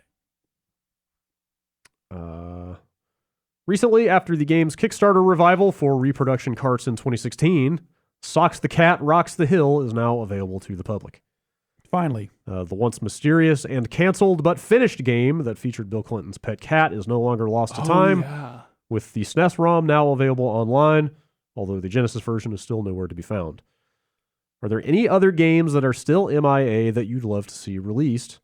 Or are there other cool lost or canceled games that you think most people don't know about? I feel like there's been so much research into this over the years. Socks the Cat, or just different games, just lost games in general? Lost games. So many different sites and stuff, and I can't think of many that got finished and then canceled though. Right. Like Thrill Kill. Thrill Kill was very close to finish. I don't know that it was actually finished. But that leaked a long time ago. Right. Half-Life for the Dreamcast. Like, a lot of that stuff has come out recently. Would you pay for a repro of like Thrill Kill? They came out with like long box version. No. No, I didn't think so. And there's something about like the repro market Yeah. at some point. Like, it's not the real thing.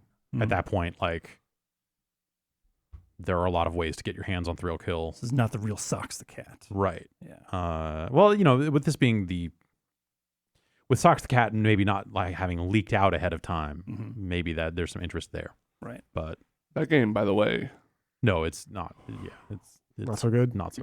it goes places. I saw Frank Svaldi do like a recap. Yeah, of it it. is kind of a deep dive into that thing. If you really want to get a feel for American politics in the 90s. Is this dump pretty recent?